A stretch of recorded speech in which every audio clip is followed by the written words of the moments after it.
ইসলামের বিচার ব্যবস্থা হলো প্রমাণ হওয়ার সাথে সাথে আপনি যেইভাবে খুন করেছেন আপনাকে ওইভাবে খুন করা হবে। মনে করেন আপনি আরেকজনের মাথা ফাটাইছেন, ইসলাম বলে পরের দিন আপনার মাথা ফাটানো হবে। আপনি আরেকজনের দাঁত ভেঙেছেন, ইসলাম বলে আপনার দাঁত ভেঙে দেওয়া হবে। আপনি আরেকজনের চোখ নষ্ট করেছেন, ইসলাম বলে আপনার চোখ নষ্ট করে দেওয়া হবে। এই 54 বছর ব্রিটিশের আইনে বিচার করে খুন বন্ধ করতে পারেন নাই, চাঁদাবাজি বন্ধ করতে পারেন নাই, সন্ত্রাসী বন্ধ করতে পারেন নাই, দর্শন বন্ধ করতে পারেন নাই। রব্বে কাবার কসম করে বলি, মাত্র 3 মাসের জন্য ইসলামের বিচার ব্যবস্থা প্রতিষ্ঠা করেন, ইনশাআল্লাহ খুন বন্ধ হয়ে যাবে। ইনশাআল্লাহ খুন বন্ধ হয়ে যাবে। আমাদের জাতির পিতা হযরত ইব্রাহিম আলাইহিস সালাম, দেখেন, একটা হলো আমাদের জাতীয় পরিচয়, আরেকটা হলো আমাদের দেশীয় পরিচয়। এখানে পেচ লাগানো যাবে না। আমাদের দেশীয় পরিচয়কে আমরা স্বীকার করি। আমাদের দেশীয় পরিচয় আমরা বাংলাদেশী, যত সহজ হিসাব। আপনার আধুনিক রাষ্ট্রচিন্তা পৃথিবীতে আসার পর ইসলাম বলে পৃথিবীতে রাষ্ট্র হবে 2টা, একটা খিলাফা মুসলমানদের, আর বাকি যেগুলো আছে এগুলা কাফের বেঈমান মুশরিক, তারা তাদের মতো থাকবে। কিন্তু ইসলামের থিম হলো মুসলমানদের যত ভূখণ্ড থাকবে, প্রাদেশিক গভর্নর থাকবে, কিন্তু একটা খিলাফত থেকে সবগুলো রাষ্ট্র পরিচালনা হবে। এজন্য একটা শব্দ হল আল খিলাফা, একটা শব্দ হল আল ইমারা। খিলাফা হয় সবাইকে নিয়ে। আপনি চাইলে বাংলাদেশে নির্দিষ্ট একটা ভূখণ্ড এখানে খিলাফত প্রতিষ্ঠা করতে পারবেন না। এজন্য আমরা বলি আল ইমারা। আপনি দেখবেন আফগানিস্তানে তালেবানরা প্রতিষ্ঠা করেছে আল ইমারাতুল ইসলামিয়া, অর্থাৎ এই মানচিত্রকে সামনে রেখে রাষ্ট্রের বিভাজন। এরপর থেকেই খিলাফত চিন্তা থেকে পৃথিবী সরে এসেছে অনেকটা, মুসলমানরাও। এজন্য আমরা বলি আল ইমারাতুল ইসলামিয়ার কথা, মানে যেই ভূখণ্ডে মুসলমান সংখ্যাগরিষ্ঠ হবে সেই ভূখণ্ড আল ইমারাতুল ইসলামিয়া, তথা সেই ভূখণ্ড পরিচালিত হবে আল্লাহর কোরআন এবং রাসূল সাল্লাল্লাহু আলাইহি ওয়াসাল্লাম প্রদত্ত নিজাম অনুযায়ী। এটাকে বলে আল ইমারা। আমাদের দেশীয় পরিচয় আমরা বাংলাদেশী। দেখেন, আপনাদেরকে অনেকে বলবে আমরা বাঙালি। যারা আপনাদেরকে এটা শিখাবে আমাদের দেশীয় পরিচয় আমরা বাঙালি, সবগুলা ভারতের দালাল, সবগুলো। কারণ বাঙালি বললে কি হয় জানেন? বাঙালি বললে কলকাতা আসবে, আসাম আসবে, বিহার আসবে, উড়িষ্যা আসবে। এই যারা কংগ্রেসের চিন্তা লালন করে, এখন অখণ্ড ভারতের স্বপ্ন দেখে যে আবার হিন্দুরা পুরো উপমহাদেশ দখল করবে, বাংলাদেশ তাদের হয়ে যাবে, ভারতের অঙ্গরাজ্য হয়ে যাবে, ওই অখণ্ড ভারতের চিন্তা থেকে রবীন্দ্রনাথ ঠাকুরের কবিতা আপনাদেরকে শিখায়। শুনেন, এই রবীন্দ্রনাথ ঠাকুর এটা ছিল ব্রিটিশের নাম্বার 1 দালাল, একদম ডাইরেক্ট দালাল। তার পিতৃপুরুষ এরা প্রতিটা ব্যবসা করত, প্রতিটা ব্যবসা। এই রবীন্দ্রনাথ ঠাকুর আমাদের ঢাকা ভার্সিটি যখন ঢাকায় হওয়ার সিদ্ধান্ত হয়েছিল, তখন রবীন্দ্রনাথ ঠাকুর এটার বিরোধিতা করেছিল। কেন? ঢাকা ভার্সিটি যদি ঢাকায় হয়, মুসলমানদের সন্তানরা পড়াশোনা করে জ্ঞান বিজ্ঞানে এগিয়ে যাবে। এজন্য সে তোমার ঢাকা ভার্সিটি হওয়ার বিরোধিতা করেছিল, এবং বাংলা মুলুক যেন আলাদা না হয় এজন্য সে লিখেছিল আমার সোনার বাংলা। আমি বলি, ওই আমার সোনার বাংলা ভারতের দালালদের জাতীয় সঙ্গীত হতে পারে, আমাদের না। সব সহজ। এই নতুন বাংলাদেশে কথা হবে সব ক্লিয়ার কাট। ভারতের আধিপত্যবাদকে পরাজিত করেছি, ভারতের দালালি বাংলাদেশে আর চলবে না। একদল ভারতের দালালি করে মামুবাড়ি পালিয়ে গিয়েছে। আগামীতে যারা দালালি করবেন এখন থেকে টিকিট রাখেন, বাংলাদেশে জায়গা হবে না। আমাদের দেশীয় পরিচয় আমরা বাংলাদেশী। বলেন, আমাদের দেশীয় পরিচয় আমরা বাংলা, জুড়ে বলেন, আমাদের দেশীয় পরিচয় আমরা বাংলা, আর আমাদের জাতীয় পরিচয় আমরা মুসলিম। বলেন, আমাদের জাতীয় পরিচয় আমরা মুসলিম, আমাদের জাতীয়তাবাদ আমরা মুসলিম। শুনেন, গত শতাব্দীতে মুসলমানদের ভিতর অনেক ইমান বিধ্বংসী জিনিস ঢুকিয়ে দেওয়া হয়েছে।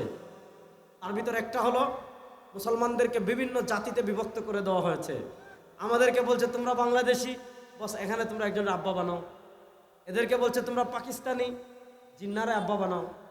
এদেরকে বলছে তোমরা তুর্কি কামাল পাশারে আব্বা বানাও, এদেরকে বলছে তোমরা সিরিয়ান, তোমরা তোমার বাশার আল আসাদের বাপরে আব্বা বানাও, এদেরকে বলছে তোমরা মিস্রি জামাল আব্দুল নাসেরের আব্বা বানাও, ওদেরকে বলছে তোমরা উজবেকি ইব্রাহিম কারিম যে প্রেসিডেন্ট আছে এখন তার বাপ তারে আব্বা বানাও। এই মুসলমানদেরকে বিভিন্ন জাতিতে তারা বিভক্ত করে দিয়েছে গত শতাব্দীতে। এখানে আকীদা বিশ্বাস ক্লিয়ার রাখতে হবে। ভাই সাউন্ডটা আগের মতো রাখেন, হ্যাঁ আগের মতো রাখেন, শুরুতে যেভাবে ছিল এইভাবে। এখানে আমাদের আকীদা বিশ্বাস ক্লিয়ার রাখতে হবে। সারা দুনিয়ার মুসলমান, সে বাংলাদেশি হোক, পাকিস্তানি হোক, উজবেকিস্তানের হোক, সিরিয়ার হোক, রাশিয়ার হোক, আমেরিকার হোক, আফগানিস্তানের হোক, আফ্রিকার হোক, পৃথিবীর যেই ভূখণ্ডে থাকুক, তার গায়ের রং সাদা হোক, তার গায়ের রং কালো হোক, সে লম্বা হোক, সে খাটো হোক, যারা তাওহীদ এবং রিসালাতে বিশ্বাসী, সারা দুনিয়ার মুসলমানদের এক জাতীয় পরিচয়, আমরা মুসলিম। বলেন সারা দুনিয়ার মুসলমানদের এক জাতীয় পরিচয় আমরা বলেন না, সারা দুনিয়ার এক মুসলমানদের এক জাতীয় পরিচয় আমরা। এর বাইরে আমাদের আর কোনো জাতীয়তা নাই। আর সারা দুনিয়ার মুসলমানদের পরিচয় আমরা মুসলিম। আর সারা দুনিয়ার মুসলমানদের জাতির পিতা হযরত ইব্রাহিম। এর বাইরে আর কোনো জাতির পিতা হওয়ার কোনো সুযোগ নাই। বাংলাদেশে দান্দামি আর চলবে না। যে রাষ্ট্র ক্ষমতায় আসবেন আপনার নেতাকে জাতির পিতা বানাবেন, ওই ভণ্ডামি বাংলাদেশে আর চলবে না। আমাদের একমাত্র জাতির পিতা হযরত ইব্রাহিম। এর বাইরে আমাদের কোনো জাতির আব্বাও নাই, জাতির আম্মাও নাই, জাতির চাচাও নাই, জাতির বাবাও নাই। একমাত্র জাতির পিতা হযরতে বলেন না, একমাত্র জাতির পিতা হযরতে হযরত ইব্রাহিম আলাইহিস সালাতু ওয়াস সালাম। তিনি পৃথিবীতে দ্বীন হানিফ নিয়ে এসেছেন। শিরকের বিরুদ্ধে লড়াইয়ের মূলনীতি আমাদেরকে দিয়ে গিয়েছেন। ইমানের মৌলিক বিশেষত্ব বর্ণনা তিনি আমাদেরকে দিয়ে গিয়েছেন। কি কি কারণে তিনি আমাদের জাতির পিতা, সেই দিকে আমি যাচ্ছি না। জাতির পিতা ইব্রাহিম থেকে দুটা চ্যানেল আসছে। একটা চ্যানেল হলো বানু ইসহাক, আর আরেকটা চ্যানেল হলো বানু ইসমাইল। ইসহাকের চ্যানেল এটা হলো বানু ইসরাইল। ইব্রাহিম আলাইহিস সালামের এক ছেলে ইসহাক, ইসহাকের ছেলে ইয়াকুব, ইয়াকুবের ছেলে ইউসুফ। ওই ইয়াকুবের অপর নাম ইসরাইল, ওটাকে বলা হয় বানু ইসরাইল। আর আরেকটা চ্যানেল হলো ইসমাইল, এটাকে বলা হয় বানু ইসমাইল। আল্লাহ তাআলা আমাদের নবীর আগে অসংখ্য অগণিত নবী বানু ইসরাইলে পাঠিয়েছেন। কানাত বানু ইসরাইল তাসুসুহুমুল আম্বিয়া। আল্লাহ তাআলা বনি ইসরাইলকে নেতৃত্ব দেওয়ার জন্য ধারাবাহিকভাবে একের পর এক রাসূলকে পাঠিয়েছেন। আল্লাহ বনি ইসরাইলকে নেতৃত্ব দেওয়ার জন্য ধারাবাহিকভাবে একের পর এক নবী পাঠিয়েছেন। কুল্লামা হালাকা নবিয়্যুন খালাফাহু নবিয়্যুন। একজন গিয়েছেন, আল্লাহ তার পিছনে আরেকজন পাঠিয়েছেন। তিনি গিয়েছেন, আল্লাহ তার পিছনে আরেকজন পাঠিয়েছেন। তিনি গিয়েছেন, আল্লাহ তার পিছনে আরেকজন পাঠিয়েছেন। ইসহাক থেকে ঈসা, আল্লাহ ওই চ্যানেলে রাসূল পাঠিয়েছেন, আল্লাহ ওই চ্যানেলে নবী পাঠিয়েছেন। তাদেরকে নেতৃত্ব দিয়েছেন রাসূলরা, তাদেরকে নেতৃত্ব দিয়েছেন নবীরা।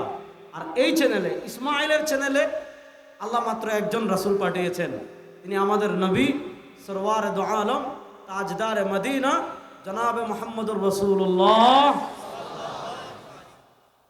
ইহুদিদের সাথে আমাদের শত্রুতার জায়গা এই জায়গায়।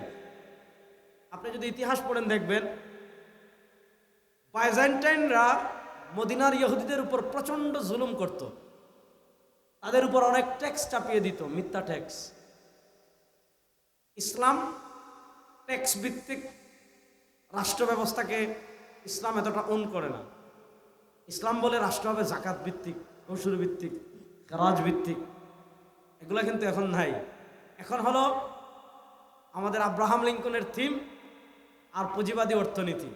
এগুলা চুররে আরো বড় চুর বানায়, ডাকাতরে আরো বড় ডাকাত বানায়, সন্ত্রাসীরে খুনি বানায়, খুনিরে গডফাদার বানায়, ধনীরে আরো ধনী বানায়, আর গরিবের রক্ত চুষে ধনীরা আপনার কেউ সিঙ্গাপুরে, কেউ মালয়েশিয়ায়, কেউ আমেরিকায়, কেউ ইউরোপে দেশের টাকা বিদেশে পাচার করে। এই পুঁজিবাদ মানুষের রক্ত চুষে একজনকে ধনী বানায়, সবাইকে গরিব বানায়।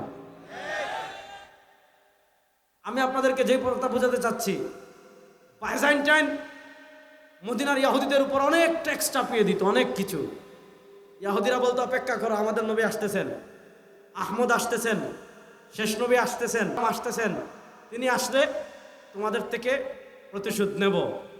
কিন্তু যখনই তারা দেখেছে কিরে সবাই আসলেন এই চ্যানেলে, বানু ইসহাক চ্যানেলে, বানু ইসরাইল চ্যানেলে, উনি চলে আসছেন ইসমাইলের চ্যানেলে, ওই যে তাদের বংশ একটা আভিজাত্য হাতে লেগেছে, এই কারণে তারা আমাদের রাসূল সাল্লাল্লাহু আলাইহি ইসলামকে মেনে নিতে পারে নাই। তাকে মদিনা থেকে বিতাড়ন করার ষড়যন্ত্র করেছে, তাকে বিষ খাইয়ে হত্যা করার ষড়যন্ত্র করেছে। মুসলমানদের বিরুদ্ধে, মদিনা রাষ্ট্রের বিরুদ্ধে এমন কোনো ষড়যন্ত্র নাই ইহুদিরা করে নাই। এই ইহুদিরা এমন নিকৃষ্ট একটা জাতি, এদেরকে আমরা 1300 বছর পিটানোর উপর রাখছিলাম। কয়শো বছর? 1300 বছর এদেরকে আমরা পিটাইছি। আর 1948 সাল থেকে নিয়ে আজকে 2025, এই 77 বছর থেকে এটা একটা ইতিহাসের একটা মুসলমানদের ব্যর্থতার একটা সময়। এই সময় ইহুদিরা আমাদেরকে মারছে 1300 বছর। এটা বিশ্বাসযোগ্য ছিল না যে ইহুদিদেরকে আমরা পিঁপড়ার মতো পিষে ফেলেছি, এই ইহুদিরা আমাদেরকে পিটাবে, এটা কল্পনা ছিল না। কেন হচ্ছে পরে বর্ণনা করব, কিন্তু আপনি মনে রাখবেন সামনে আবার সময় আসতেছে ইনশাআল্লাহ। জোরে বলেন না ইনশাআল্লাহ, এভাবে হাত মুষ্টিবদ্ধ করে বলেন ইনশাআল্লাহ। সামনে সময় আসতেছে, ভাদ্র মাসের কুত্তারে মানুষ যেভাবে পিটায় ইসরায়েলি ইহুদিদেরকে ওইভাবে পিটানো হবে ইনশাআল্লাহ। সামনে সময় আসতেছে, প্রস্তুতি নেন ইনশাআল্লাহ। চূড়ান্ত লড়াই ঘনিয়ে আসতেছে ইনশাআল্লাহ, সময় আর বেশি দিন বাকি নাই।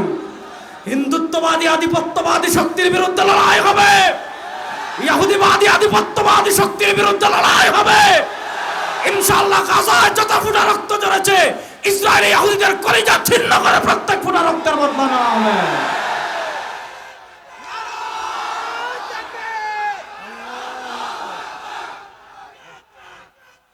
শুনেন, তাহলে প্রশ্ন হলো, শুনেন, গত 1300 বছর যারা আমরা আমি অনেক সময় দুষ্টামি করে বলি, শুনেন, বর্তমানে আমরা অনেক মুসলমান অনেক সময় হতাশ হয়ে যাই। কি হতাশ? এজন্য হতাশ হয়ে যাই যে হায় আল্লাহ, এত মায়ের খাইতেছি আমরা এই শতাব্দীতে, সারা দুনিয়ায় তো আমরা মার খাচ্ছি।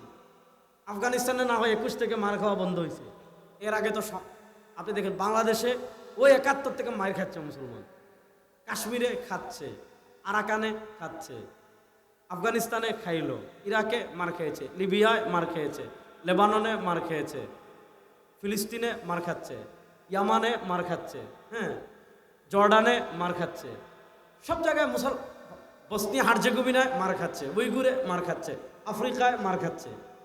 আপনি বলতে পারেন যে এত মার খায় আল্লাহ কি করেন? আল্লাহ কি দেখেন না? ভাই আল্লাহরে দোষ দিয়ে লাভ নাই। কেন লাভ নাই জানেন? আল্লাহ তাআলা এই যুগে আমাদেরকে 250 কোটি সংখ্যা দিয়েছেন। পৃথিবীতে মুসলমানদের সংখ্যা কত? 250 কোটি। মুসলমান অতীতে 250 কোটি ছিল না। দেখেন 250 কোটি মুসলমান যদি বলে যে আমরা একটা পেশাব কর্মসূচি দিব, গণ পেশাব কর্মসূচি, বুঝছেন, যে আমরা সবাই ফিলিস্তিনে যাবো, গিয়ে কি করব? ইসরায়েলের দিকে পেশাব করব। তাহলে 250 কোটি মুসলমান যদি একসাথে পেশাব করে, গত বছর ফেনীতে, এর আগের বছর আমাদের সিলেটে যেরকম বন্যা হয়েছিল না, 250 কোটি মুসলিম একসাথে পেশাব করলে ইসরায়েলে এর চেয়ে বড় বন্যা হয়ে যাবে। তাহলে প্রশ্ন হলো, যাদেরকে আমরা পেশাব করলে ভাসিয়ে দেওয়ার কথা, যাদেরকে আমরা থুথু দিলে ভাসিয়ে দেওয়ার কথা, তারা গত 77 বছর থেকে আমাদেরকে রক্তে ভাসিয়ে দিচ্ছে।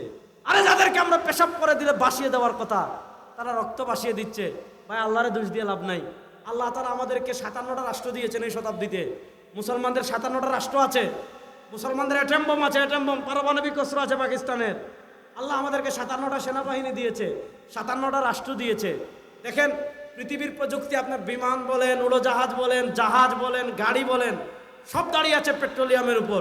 যদি অকটেন না থাকে, যদি ডিজেল না থাকে, যদি মোবিল না থাকে, যদি কেরোসিন না থাকে, বিমান উঠবে না, গাড়ি চলবে না, জাহাজ চলবে না, মিল কারখানা চলবে না, পুরা পৃথিবী স্থবির হয়ে যাবে। আল্লাহ পেট্রোলিয়াম দিয়েছেন কাদের? আরে ভাই আল্লাহ পেট্রোলিয়ামের খনিজ দিয়েছেন মুসলমানদের। আপনি দেখেন মধ্যপ্রাচ্যের রাষ্ট্রগুলো দেখেন, ওখানে পানির থেকে পেট্রোলিয়াম সস্তা। আল্লাহ সব দিয়েছেন, তারপরে 250 কোটি মুসলমান থাকার পরও আমরা মার খাই কেন? মার খাই একটা, আমরা সংখ্যায় 250 কোটি আছে ঠিক, কিন্তু ওই 250 কোটি মুসলমানদেরকে পরিচালনা করার জন্য যাদেরকে চেয়ারে বসাই, সবগুলো ইহুদি খ্রিস্টানের 5 গোলাম। কেউ ইসরায়েলের কাছে বিক্রি হয়ে যায়, কেউ আমেরিকার কাছে বিক্রি হয়ে যায়, কেউ ভারতের কাছে বিক্রি হয়ে যায়। গত শতাব্দীতে আমাদের চেয়ারে যাদেরকে বসিয়েছে সবগুলো ছিল ইহুদি খ্রিস্টানদের 5টা গোলাম। এই শতাব্দীতে আর কোন গোলামকে মুসলমানদের রাষ্ট্র ক্ষমতায় বসাবো না, আর কোন দালালকে মুসলমানদের রাষ্ট্র ক্ষমতায় বসাবো না ইনশাআল্লাহ। যদি নেতৃত্বের পরিবর্তন এই শতাব্দীতে চলে আসে, রব্বে কাবার কসম করে বলে ইসলামের বিজয় এই শতাব্দীতে কেউ আটকায় রাখতে পারবে না।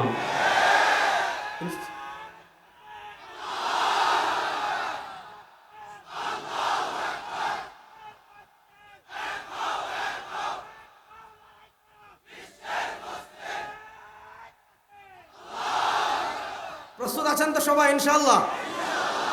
জোরে বলেন ইনশাআল্লাহ। আসেন, ওই যে ইহুদিদের সাথে আমাদের এখান থেকে শুরু হয়েছে। রাসূল সাল্লাল্লাহু আলাইহি ওয়াসাল্লাম তিনি ইমামুল আম্বিয়া, তিনি সাইয়্যিদু ওয়ালাদি আদম। আল্লাহ রাসূল সাল্লাল্লাহু আলাইহি ওয়াসাল্লাম হাদিসে নিজে তার পরিচয় বর্ণনা করছেন। সুবহানাল্লাহ পড়েন। আরে ভাই কিপটামি করেন না, একটু জোরে বলেন না সুবহানাল্লাহ। আল্লাহ রাসূল সাল্লাল্লাহু আলাইহি ওয়াসাল্লাম বলেন, আনা সাইয়্যিদু ওয়ালাদি আদম লা ফখর, আনা ইমামুল আম্বিয়া লা ফখর। আল্লাহ রাসূল সাল্লাল্লাহু আলাইহি ওয়াসাল্লাম বলেন, হাসরের মাঠে সব মানুষ উঠবে, আদম থেকে নিয়ে কিয়ামত পর্যন্ত যত মানুষ দুনিয়াতে জন্মগ্রহণ করেছে, আল্লাহ রাসূল সাল্লাল্লাহু আলাইহি ওয়াসাল্লাম বলেন সব মানুষ হাসরের মাঠে উঠবে। আমার নবী বলেন সেদিন সব মানুষের নেতৃত্ব দিব আমি। আল্লাহ রাসূল সাল্লাল্লাহু আলাইহি ওয়াসাল্লাম বলেন লা ফখর, এতে আমার কোনো অহংকার নাই। আমার রাসূলের মাকাম কত বড়, আমার রাসূলের শান কত বড়। আল্লাহ তাআলা বলেন আলাম নাশরাহ লাকা সাদরাক ওয়া ওয়াদা'না আনকা বিজরাক আল্লাযী আনকাদা যাহরাক ওয়া রাফা'না লাকা যিকরাক। আল্লাহ বলেন হাবিব, আপনার সম্মান যদি দিনাজপুরের মানুষ বর্ণনা না করে, আপনার সম্মান যদি বাংলাদেশের মানুষ বর্ণনা না করে, আপনার সম্মান যদি জাজিরাতুল আরবের মানুষ বর্ণনা না করে, আল্লাহ বলেন হাবিব আপনি চিন্তা করবেন না, ওয়া রাফা'না লাকা যিকরাক, আপনার সম্মান আলোচনাকে আমি আল্লাহ সমুন্নত করে দিয়েছি। কেমনে সমুন্নত করেছেন? হাদিসে কুদসিতে আল্লাহ নিজে বলেন, কি বলেন? ইদা যুকিরতু যুকিরতা মাই। আমার নবীর সম্মান আল্লাহ কেমনে বুলন্দ করেছেন? ইদা যুকিরতু যুকিরতা মাই। হাবিব, দুনিয়াতে মানুষ যেখানে আমি আল্লাহর নাম নিবে, আমার আল্লাহর নামের সাথে দুনিয়াতে আপনার নামও থাকবে। এজন্য আপনি দেখেন, আপনি যদি কালেমা তয়্যিবায় যান তাহলে আপনি দেখবেন আল্লাহর তাওহীদ আছে, আমার নবীর রিসালাত আছে। লা ইলাহা ইল্লাল্লাহ, আল্লাহর তাওহীদ, সাথে আমার নবীর রিসালাত আছে। মুহাম্মাদুর, কিপটাম করেন না, বলেন না মুহাম্মাদুর। আপনি কালিমা শাহাদায় যাবেন, আশহাদু আল্লা ইলাহা ইল্লাল্লাহু ওয়াহদাহু লা শারীকা লাহ, আল্লাহর তাওহীদ পাবেন, সাথে আমার নবীর রিসালাত পাবেন। ওয়া আশহাদু আন্না মুহাম্মাদান আবদুহু ওয়া রাসূলুহু। আপনি আজানে যাবেন, আশহাদু আল্লা ইলাহা ইল্লাল্লাহ, আল্লাহর তাওহীদ পাবেন, সাথে আমার নবীকে পাবেন, আশহাদু আন্না মুহাম্মাদার রাসূলুল্লাহ। আপনি কবরে যাবেন, মার রাব্বুক, আপনার রবকে, আল্লাহকে পাবেন, সাথে আমার নবীকে পাবেন। ওমান হাযার রাজুলুল লাযী বুইসা ফীকুম। রব্বে কাবার কসম করে বলি, আপনি হাসরের মাঠে যাবেন, দুনিয়ার কোনো নেতা আপনাকে মনে রাখবে না, দুনিয়ার কোনো নেত্রী আপনাকে মনে রাখবে না, দুনিয়ার কেউ আপনাকে মনে রাখবে না। আমার নবী দুনিয়া থেকে বিদায় নেওয়ার আগে আমাদেরকে ভবিষ্যৎবাণী করে গিয়েছেন, তুই চিন্তা করিস না, আমার রক্তমাখা ইসলাম রেখে যাচ্ছি, আমার তান্দান শহীদ করা আদর্শ রেখে যাচ্ছি, ইসলামের উপর অটল থাকবি, আমার আদর্শের উপর অটল থাকবি। আনা ফারাতুল লাকুম ইনদাল হাউযি ইয়াউমাল কিয়ামা, কিয়ামতের মাঠে আমি নবী হাউজে কাউসারে তোদের জন্য অপেক্ষা করতে থাকব। আমার নবীর সম্মান বুলন্দ করেছেন কে? আল্লাহ। বলেন না, আরো আস্তে বলেন। আমার নবীর সম্মান বুলন্দ করেছেন কে? যে নবীর সম্মান আল্লাহ বুলন্দ করেছেন, ওই নবীর সম্মান দুনিয়ার কেউ খাটো করতে পারবে না ইনশাআল্লাহ। আমার নবীর সম্মান আল্লাহ কেমনে বুলন্দ করেছেন? সরওয়ারে দু আলম সাল্লাল্লাহু আলাইহি ওয়াসাল্লাম 11 হিজরিতে দুনিয়া থেকে বিদায় নিয়েছেন। আজকে মুসলমানদের ঈমান আগের মতো নাই, আজকে মুসলমানদের আমল তার মতো নাই। সরওয়ারে দু আলম দুনিয়া থেকে 1400 বছর আগে চলে গিয়েছেন। 1400 বছর পরেও আমার নবীর মাকাম কত, আমার নবীর মর্যাদা কত, বুঝার জন্য এটা বুঝেন, আল্লাহ রাসূল সাল্লাল্লাহু আলাইহি ওয়াসাল্লামের একটা চুল মুবারকের সম্মানের হেফাজতের জন্য, আল্লাহ নবী সাল্লাল্লাহু আলাইহি ওয়াসাল্লামের একটা নখ মুবারকের সম্মান হেফাজতের জন্য এই পৃথিবীতে লক্ষ মুসলমান জীবন দেওয়ার জন্য 24 ঘন্টা প্রস্তুত থাকে। বলেন আমার নবীর সম্মান বুলন্দ করেছেন কে? আল্লাহ। বলেন আমার নবীর সম্মান বুলন্দ করেছেন কে? আল্লাহ। দেখেন রাসূল আমার সাথে বলেন আমাদের নবী, সবাই বলেন আমাদের নবী। আমি 5টা আকীদা বলবো, এটা বলবেন, সবাই বলবেন, শিখতে হবে। আমাদের নবী, এত আস্তে বললে হবে। বলেন আমাদের নবী নিষ্পাপ, বলেন না নিষ্পাপ, নিষ্কলঙ্ক, পুত পবিত্র, তার কোনো ছোট গুনাহ নাই, বড় গুনাহ করার প্রশ্নই আসে না। আবার বলেন আমাদের নবী নিষ্পাপ, নিষ্কলঙ্ক, পুত পবিত্র, তার কোনো ছোট গুনাহ নাই, বড় গুনাহ করার প্রশ্নই আসে।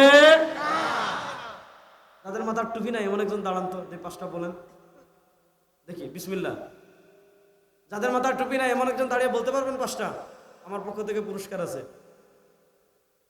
একজনও নাই, আয় আল্লাহ। একজনও দেখতে দিন টুপি খুলে ফেলতেছে বলার জন্য, মাশাআল্লাহ। বলেন হ্যাঁ বিসমিল্লাহ বলেন।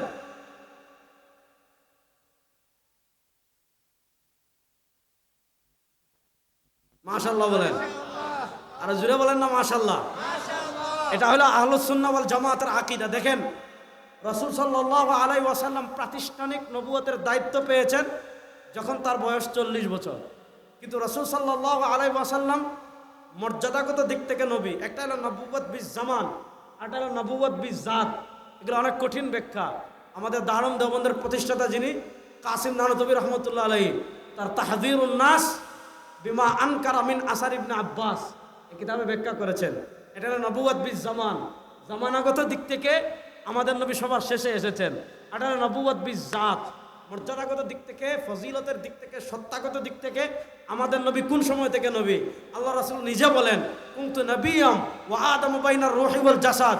আল্লাহ এখনো আদমের বডি তৈরিই করেন নাই, আল্লাহ এখনো আদমের শরীর তৈরিই করেন নাই।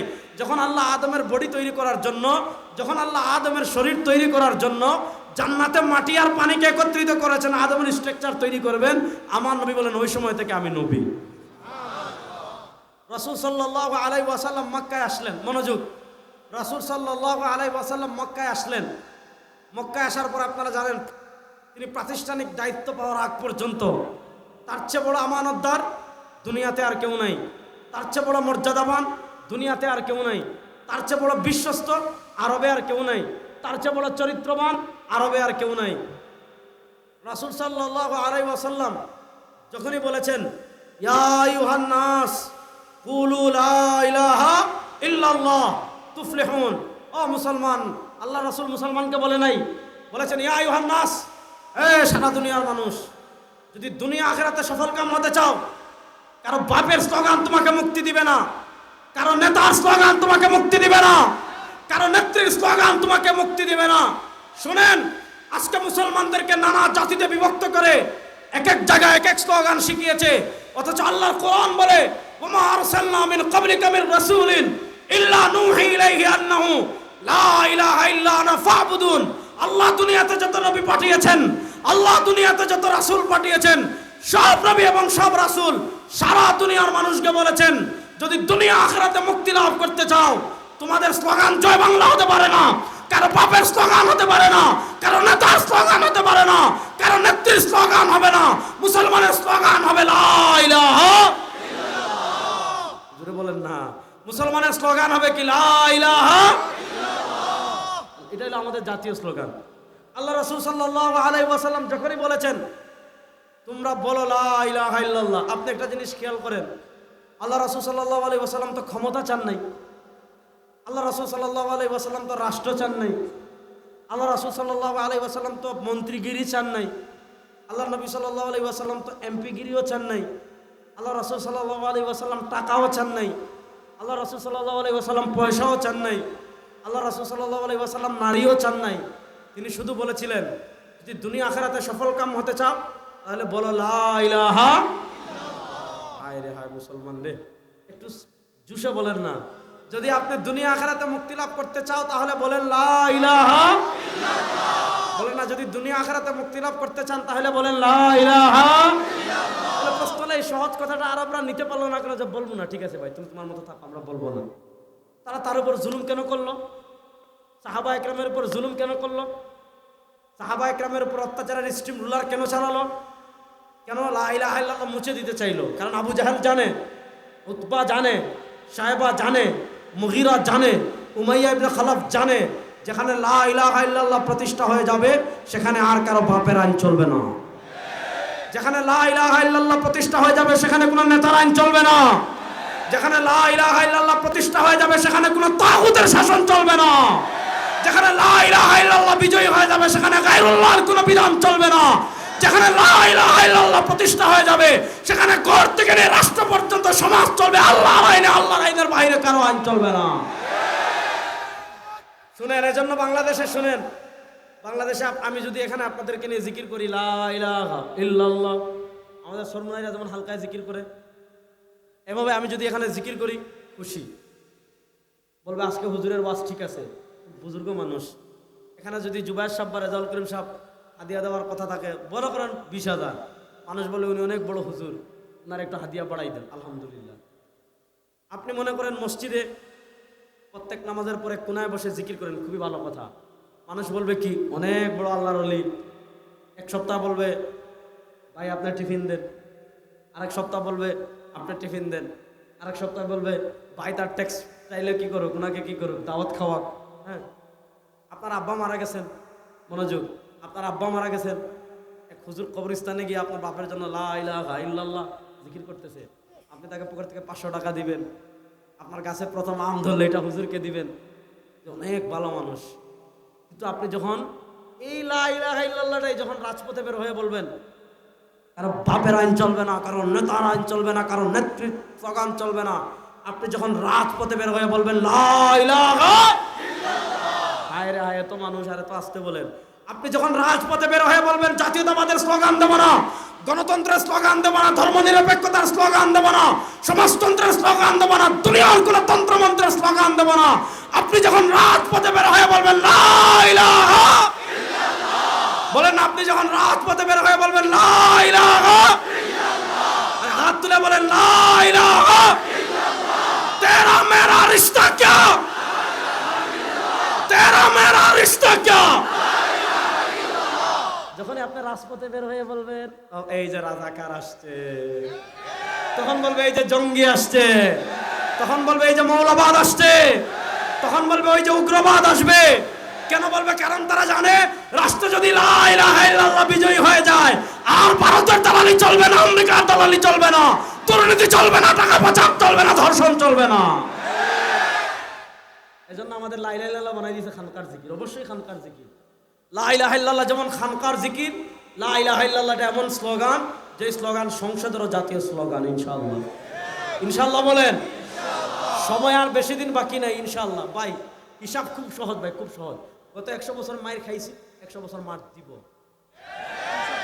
হিসাব খুব সহজ।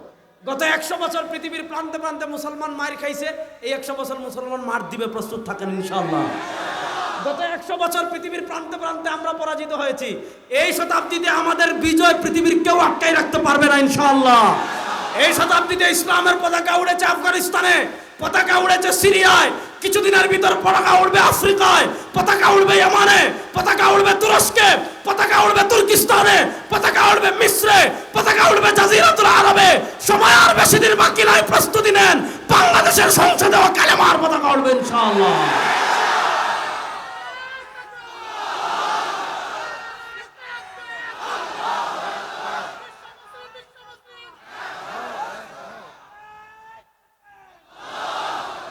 প্রস্তুত আছেন তো মুসলমান ইনশাআল্লাহ? শুনেন, সমুদ্রে দেখবেন যখন ঘূর্ণিঝড় আসে, সমুদ্রের ঘূর্ণিঝড় পৃথিবীর কেউ আটকাই রাখতে পারেন। হ্যাঁ, সরকার বলে আজকে 5 নম্বর সতর্কতা সংকেত, সবাই উপকূল ছেড়ে আশ্রয় কেন্দ্রে যান, কারণ সমুদ্রের ঢেউ সব ছিন্ন বর্ণ করে নিয়ে যায়। এই শতাব্দীতে ইসলামের বিজয়ের ঢেউ উঠবে ইনশাআল্লাহ, ইনশাআল্লাহ। উঠা শুরু হয়েছে, গণতন্ত্র বঙ্গোপসাগরে যাবে, ধর্মনিরপেক্ষতা বঙ্গোপসাগরে যাবে, সমাজতন্ত্র বঙ্গোপসাগরে যাবে, ব্রিটিশের আইন বঙ্গোপসাগরে যাবে, পুঁজিবাদ বঙ্গোপসাগরে যাবে। সময় আর বেশি দিন বাকি নাই, ইমারত কামিং বাংলাদেশে ইমারত ইসলামের প্রতিষ্ঠা হবে ইনশাআল্লাহ। দিনাজপুরের তারুণ্য ইমারত ইসলামের জন্য প্রস্তুত আছেন না নাই? আল্লাহ সবাইকে কবুল করুক, সবাই বলেন আমিন। রাসূল সাল্লাল্লাহু আলাইহি ওয়াসাল্লাম যখন মক্কায় বললেন আর আবু জাহেলের স্লোগান হবে না, লাত মূর্তির স্লোগান হবে না, মানাত মূর্তির স্লোগান হবে না, উজ্জা মূর্তির স্লোগান হবে না। রাসূল সাল্লাল্লাহু আলাইহি ওয়াসাল্লাম যখনই মক্কায় বলেছেন কুলু লা ইলাহা ইল্লাল্লাহ, এদের গায়ে লাগছে আগুন। মনোযোগ, এদের গায়ে লাগছে আগুন। এমন কোনো জুলুম নাই, এমন কোনো অত্যাচার নাই। আমি সংক্ষেপে বলছি, এগুলো আপনারা জানেন কম বেশি। সাহাবা একরাম সম্মুখীন হন নাই। একবার হাবশায় আবিসিনিয়ায় ইথিওপিয়া হিজরত হলো, আবার হলো আবু তালেব ইন্তেকাল করলেন, খাদিজাতুল কুবরা রাদিয়াল্লাহু তাআলা ইন্তেকাল করলেন। কাফেরদের জুলুমের মাত্রা বের হলো। আস্তে আস্তে আস্তে আস্তে আস্তে আস্তে একজন, দুইজন, তিনজন, চারজন করে মুসলমান মদিনা হিজরত করা শুরু করলেন। মনোযোগ, আমি আমার মূল আলোচনার পয়েন্টে চলে আসছি, বুঝেন। রাসূল সাল্লাল্লাহু আলাইহি ওয়াসাল্লামকে কাফেররা যখন দেখলো সব মুসলমান একজন একজন একজন একজন একজন একজন করে মদিনা হিজরত করে চলে যাচ্ছে, তাদের সন্দেহ হলো যে কোনো সময় মুহাম্মদুর রাসূলুল্লাহ সাল্লাল্লাহু আলাইহি ওয়াসাল্লাম হিজরত করে চলে যেতে পারেন। তারা সিদ্ধান্ত নিল তাকে দুনিয়া থেকে বিদায় করে দিবে। সম্মিলিত বাহিনী তার ঘর ঘেরাও করেছে। আল্লাহ রাসূল সাল্লাল্লাহু আলাইহি ওয়াসাল্লাম হযরত সিদ্দিক আকবর রাদিয়াল্লাহু তাআলাকে নিয়ে মক্কা থেকে মদিনার উদ্দেশ্যে হিজরত শুরু করলেন। পয়েন্ট, মনোযোগ। রাসূল সাল্লাল্লাহু আলাইহি ওয়াসাল্লাম যখন মক্কা থেকে মদিনায় হিজরত করা শুরু করলেন, আল্লাহর কাছে তখন দোয়া করছেন, রব্বি আদখিলনি মুদখালা সিদক ওয়া আখরিজনি মুখরাজা সিদক ওয়াজআলনি মিন লাদুনকা সুলতানান নাসীরা। তিনটা দোয়া করেছেন। রব্বি আদখিলনি মুদখালা সিদক, আয় আল্লাহ আমাকে মদিনায় শান্তি এবং নিরাপত্তার সাথে প্রবেশ করান, এক নম্বর দোয়া। দুই নম্বর দোয়া করলেন ওয়া আখরিজনি মুখরাজা সিদক, আল্লাহ আমাকে শান্তি এবং নিরাপত্তার সাথে মক্কা থেকে বের করে দেন। এক নম্বর দোয়া করলেন শান্তি এবং নিরাপত্তার সাথে মদিনায় প্রবেশ করান। দুই নম্বর দোয়া করলেন শান্তি এবং নিরাপত্তার সাথে মক্কা থেকে বের করে দেন। খুবই কমন দোয়া, কারণ একটা বিপদসংকুল পথে আল্লাহ রাসূল সাল্লাল্লাহু আলাইহি ওয়াসাল্লাম যাত্রা শুরু করছেন। প্রত্যেকটা পদে পদে কি আছে? সমস্যা আছে। প্রত্যেকটা পদে পদে জীবনের ঝুঁকি আছে। এজন্য রাসূল সাল্লাল্লাহু আলাইহি ওয়াসাল্লাম এক নম্বর দোয়া করলেন, আল্লাহ আমাকে শান্তি এবং নিরাপত্তার সাথে প্রবেশ করান। দুই নম্বর দোয়া করলেন, আল্লাহ আমাকে শান্তি এবং নিরাপত্তার সাথে বের করে দেন। তিন নম্বর দোয়া করলেন ওয়াজআলনি, আজকে ইসলামরে বানাই ফেলছি খিচুড়ি খাবার ধর্ম, আজকে ইসলামরে বানাই ফেলছি মিষ্টি খাবার ধর্ম। হ্যাঁ, এজন্য আমাদের পোলাপান যারা আছে এরা মনে করে জুমার নামাজ পড়তে মসজিদে যায়, গিয়ে দেখছে আজকে জুমাবারে জিলাপি দিছে নামাজের পর, এর পরের সপ্তাহে দেখছে পাতলা খিচুড়ি দিছে, এর পরের সপ্তাহে কোনো বড় লোকের বাপ মারা গিয়েছে, সে গরু জবাই করে তেহারি দিছে। পোলাপান তো খুশি, কই মাশাআল্লাহ আমাদের দেশে ইসলাম তো পুরাপুরি আছে, একটা শুক্রবার মসজিদে খাবার মিস নাই। অর্থাৎ মসজিদে খাবার আছে, পোলাপান খুশি, তো ইসলামই আছে। শুনেন, আল্লাহ রাসূল সাল্লাল্লাহু আলাইহি ওয়াসাল্লাম মক্কা থেকে যখন মদিনায় যাচ্ছেন, তিন নম্বর দোয়া করেছেন ওয়াজআলনি মিন লাদুনকা সুলতানান নাসীরা, আয় আল্লাহ আপনার পক্ষ থেকে আমাকে সাহায্যকারী ভূখণ্ড ক্ষমতা দান করেন। কেন সুলতানান নাসীরা? সাহায্যকারী ভূখণ্ডের দোয়া আল্লাহ তাআলা কেন করেন? পূর্ণাঙ্গ দিন তিনি মক্কায় বাস্তবায়ন করতে পারেন নাই। এই 13 বছরে ইসলামের যে দণ্ডবিধি আছে সেই দণ্ডবিধি তিনি মক্কায় বাস্তবায়ন করতে পারেন নাই। মক্কায় পূর্ণাঙ্গ দিন রাসূল সাল্লাল্লাহু আলাইহি ওয়াসাল্লাম কেন বাস্তবায়ন করতে পারেন নাই? মক্কায় ইসলামের সকল ফরজ বিধানাবলী আল্লাহ রাসূল সাল্লাল্লাহু আলাইহি ওয়াসাল্লাম কেন বাস্তবায়ন করতে পারেন নাই? মক্কায় ইসলামের দণ্ডবিধি আল্লাহ রাসূল সাল্লাল্লাহু আলাইহি ওয়াসাল্লাম কেন বাস্তবায়ন করতে পারেন নাই? কারণ একটা, মক্কার ক্ষমতার বাগডোর তার কাছে ছিল না, মক্কার ভূখণ্ডের মালিকানা তার কাছে ছিল না, মক্কার রাজত্ব তার কাছে ছিল না, মক্কার পাওয়ার তার কাছে ছিল না, মক্কার ক্ষমতা তার কাছে ছিল না। মক্কার পাওয়ার ছিল আবু জাহেলের কাছে, মক্কার পাওয়ার ছিল উমাইয়ার কাছে, মক্কার পাওয়ার ছিল রবিআর কাছে, মক্কার পাওয়ার ছিল মুগীরার কাছে। এজন্য রাসূল সাল্লাল্লাহু আলাইহি ওয়াসাল্লাম মক্কার 13 বছরে উপলব্ধি করতে পেরেছিলেন, মক্কার 13 বছরে বুঝতে পেরেছিলেন, যদি সব শরীয়তের বিধানাবলী জমিনে বাস্তবায়ন করতে হয়, যদি পূর্ণাঙ্গ দিন জমিনে বাস্তবায়ন করতে হয়, যদি ইসলামের অর্থনীতি বাস্তবায়ন করতে হয়, যদি ইসলামের দণ্ডবিধি বাস্তবায়ন করতে হয়, তাহলে ক্ষমতা লাগবে, ভূখণ্ড লাগবে। এজন্য আল্লাহ রাসূল সাল্লাল্লাহু আলাইহি ওয়াসাল্লাম 3 নম্বর দোয়া করেছেন ওয়াজআলনি মিন লাদুনকা সুলতানান নাসীরা, আয় আল্লাহ মদিনার ভূখণ্ডের রাজত্ব আপনি আমাকে দান করুন। রাসূল সাল্লাল্লাহু আলাইহি ওয়াসাল্লাম মদিনায় গেলেন, দেখেন মক্কার প্রথম দিকে আল্লাহ তাআলা দিন পরিপূর্ণ করার বিধান অবতীর্ণ করেন নাই। মদিনার শুরুতে আল্লাহ তাআলা আল-ইয়াউমা আকমালতু লাকুম দীনাকুম অবতীর্ণ করেন নাই। পয়েন্টটা ভালো করে বুঝবেন। বিদায় হজ্জে আল্লাহ তাআলা আয়াত নাজিল করেছেন, আল-ইয়াউমা আকমালতু লাকুম দীনাকুম ওয়া আতমামতু আলাইকুম নি'মাতি ওয়া রাযীতু লাকুমুল ইসলাম দীনা।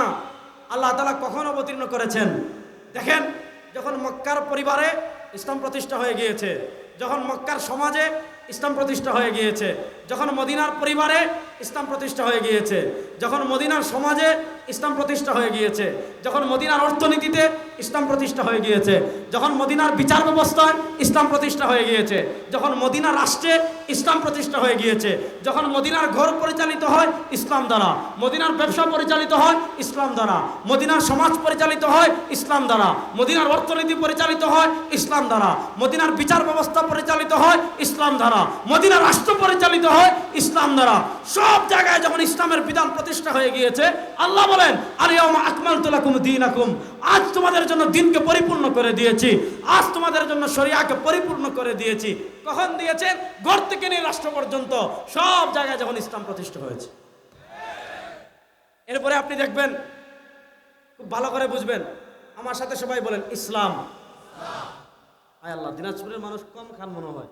বাংলাদেশের সবচেয়ে খাঁটি চাল তো আপনাদের, এখান থেকে সারা বাংলাদেশের চাউল যায়। আর আপনারা যদি এত আসতে বলেন, তাহলে আমি সিলেটের মানুষ, আমি কেমনে কি করব? তাহলে আমার সাথে সবাই জোরে বলেন ইসলাম। আরো জোরে বলেন ইসলাম পরিপূর্ণ। কোনো সন্দেহ আছে? যে জিনিসটা পরিপূর্ণ হয়, এই জিনিস, মনে করেন আপনি একটা ঘর বানাইছেন, এখানে আর ইটের লাগানোর কোনো জায়গা নাই, সেখানে আপনি যত দামি ইট হোক সেটা লাগানোর আর কোনো সুযোগ আছে নাই। তাহলে ইসলাম পরিপূর্ণ। ঘর কেমনে চলবে? ইসলামে আছে। সমাজ কেমনে চলবে? ইসলামে আছে। পরিবার কেমনে চলবে? ইসলামে আছে। ব্যবসা কেমনে চলবে? ইসলামে আছে। বিচার ব্যবস্থা কেমনে হবে? ইসলামে আছে। অর্থনীতি কেমনে হবে? ইসলামে আছে। সংবিধান কেমন হবে? ইসলামে আছে। ত্যায্য সম্পত্তি বন্টন করবেন কেমনে? ইসলামে আছে। বিবাহ শাদী করবেন কেমনে? ইসলামে আছে। ঘুমাবেন কেমনে? ইসলামে আছে। খাবেন কেমনে? ইসলামে আছে। গোসল করবেন কেমনে? ইসলামে আছে। বাথরুমে যাবেন কেমনে? বের হবেন কেমনে? ইসলামে আছে। রাষ্ট্র কেমনে চলবে? ইসলামে আছে। আপনার ঠিক বললেও ঠিক, না বললেও ঠিক। রাষ্ট্র কেমনে চলবে? ইসলামে আছে না নাই? জোরে বলেন, রাষ্ট্র কেমনে চলবে? ইসলামে আছে না নাই? বিচার ব্যবস্থা কেমনে হবে? ইসলামে আছে না নাই? এই জন্য মদিনা রাষ্ট্র থেকে নিয়ে ইসলামের 1300 বছরের ইতিহাস দেখবেন, মনোযোগ দিয়ে বুঝেন। মদিনা রাষ্ট্র থেকে নিয়ে ইসলামের 1300 বছরের ইতিহাস দেখবেন, রাষ্ট্র আর ইসলাম একসাথে এসেছে। ইসলামও আছে, রাষ্ট্রও আছে। রাষ্ট্র আর ইসলাম আলাদা ছিল না। এই আলাদা কখন হয়েছে? ভালো করে শুনেন। যখন ফরাসি বিপ্লব হয়েছে, যখন ইউরোপিয়ান যে দেশগুলো আছে, এই ইউরোপিয়ান দেশগুলোতে তারা একটা দেখলো বিশাল মুসিবত। কি মুসিবত?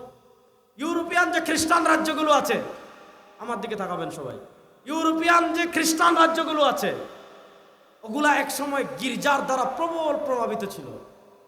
রাষ্ট্রের সবকিছু, যেমন মনে করেন পাকিস্তানের সবকিছু নিয়ন্ত্রণ করে সেনাবাহিনী, ঠিক তেমনি ভাবে খ্রিস্টান যে রাষ্ট্রগুলো ছিল, খ্রিস্টান রাষ্ট্রের সবগুলা নিয়ন্ত্রণ করত গির্জা। রাষ্ট্রের রাষ্ট্রপতি কি হবে? ওই গির্জার যে পুরোহিত আছে সে নির্ধারণ করে দিত। রাষ্ট্রের প্রধানমন্ত্রী কি হবে? গির্জার পুরোহিত নির্ধারণ করে দিত। রাষ্ট্রের সংবিধান কি হবে? গির্জা নির্ধারণ করে দিত। রাষ্ট্রের আইন কি হতো? গির্জা নির্ধারণ করে দিত। রাষ্ট্রের বিচার ব্যবস্থা কি হবে? গির্জা নির্ধারণ করে দিত। রাষ্ট্রের অর্থনীতি কি হবে? গির্জা নির্ধারণ করে দিত। রাষ্ট্র পরিচালনার মৌলিক থিম কি হবে? গির্জা নির্ধারণ করে দিত। রাষ্ট্র কার সাথে সন্ধি করবে? গির্জা নির্ধারণ করে দিত। রাষ্ট্র কার সাথে যুদ্ধ জড়াবে? গির্জা নির্ধারণ করে দিত। অর্থাৎ রাষ্ট্রের সব কিছু, রাষ্ট্রের সব পাওয়ারের জায়গায় ছিল পুরোহিতরা, গির্জাওয়ালারা। তারা যাই বলতো রাষ্ট্র ওইভাবে চলতো, তারা যে আইন করে দিত রাষ্ট্র ওইভাবে চলতো। তো খ্রিস্টান যারা রাষ্ট্র পরিচালক ছিল, তারা দেখলো এটা তো একটা বিশাল সমস্যা, কিরে সব জায়গায় গির্জা মাথা কামায়, এইভাবে চলবে না। তখন তারা একটা স্লোগান দিয়েছে, কায়সার কায়সার, গির্জা গির্জা। ভাই, রাষ্ট্র থাকবে রাষ্ট্রের মতো, গির্জা থাকবে গির্জার মতো। আপনি ধর্ম পালন গির্জায় করবেন, আপনি আধ্যাত্মিকতা অর্জন গির্জায় করবেন, আপনি অন্য কোনো ধর্মীয় বিষয় পালন করবেন গির্জা করবেন। অর্থাৎ তারা স্লোগান দিয়েছে ধর্ম থাকবে গির্জায়, রাষ্ট্রের সাথে গির্জার কোনো সম্পর্ক নাই। রাষ্ট্র কেমনে চলবে? ধর্ম মাথা কামাবে না। রাষ্ট্রের বিচার ব্যবস্থা কি হবে? ধর্ম মাথা কামাবে না। রাষ্ট্রের অর্থনীতি কি হবে? ধর্ম মাথা কামাবে না। রাষ্ট্রের সংবিধান কি হবে? ধর্ম মাথা কামাবে না। ধর্ম থাকবে কোথায়? গির্জা। তো খ্রিস্টানরা স্লোগান দাঁড় করালো, কায়সার কায়সার, গির্জা গির্জা। ধর্ম আলাদা, রাষ্ট্র আলাদা। মনোযোগ, ধর্ম আলাদা, রাষ্ট্র আলাদা।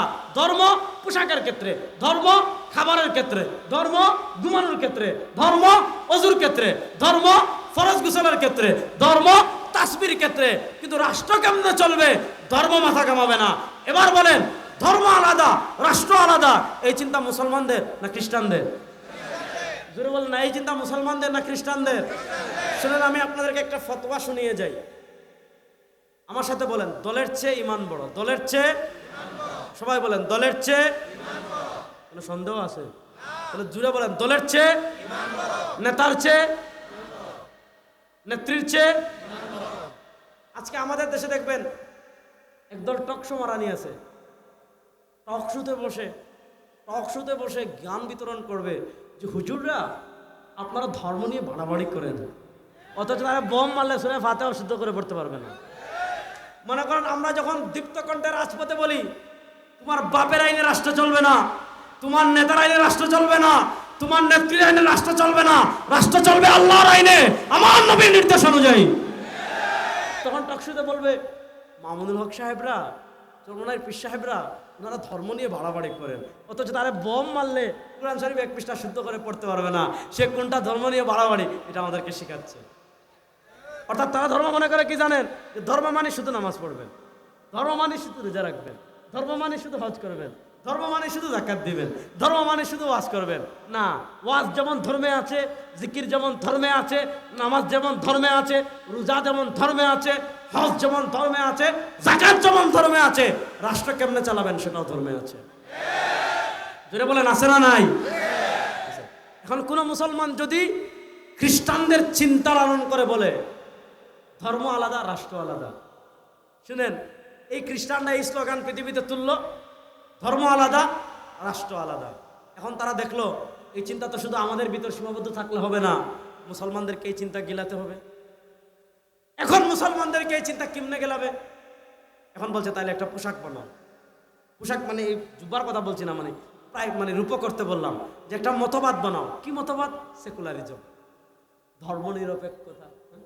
দুনিয়াতে দেখবেন টকশোতে বসে বলে আমি তো ধর্ম নিরপেক্ষ, ধর্ম নিয়ে আমি বাড়াবাড়ি পছন্দ করি না। কবরে প্রশ্ন করবে কয়টা? বলে না, প্রশ্ন কয়টা? আমাদের সিলেটের মানুষের জন্য তিনটাই, আপনাদের জন্য কয়টা? মার রব্বুক, তারপরে কি? ওমা দিনহু। কবরে জিজ্ঞাসা করবে তোমার দিন কি? আপনি দুনিয়াতে টকশোতে বসে বলেন ধর্ম নিরপেক্ষতায় বিশ্বাসী, নির্বাচন আসলে ভোট পাওয়ার জন্য বলেন ধর্ম নিরপেক্ষতায় বিশ্বাসী। হুজুরদের মতো ইসলাম নিয়ে বাড়াবাড়ি করা যাবে না।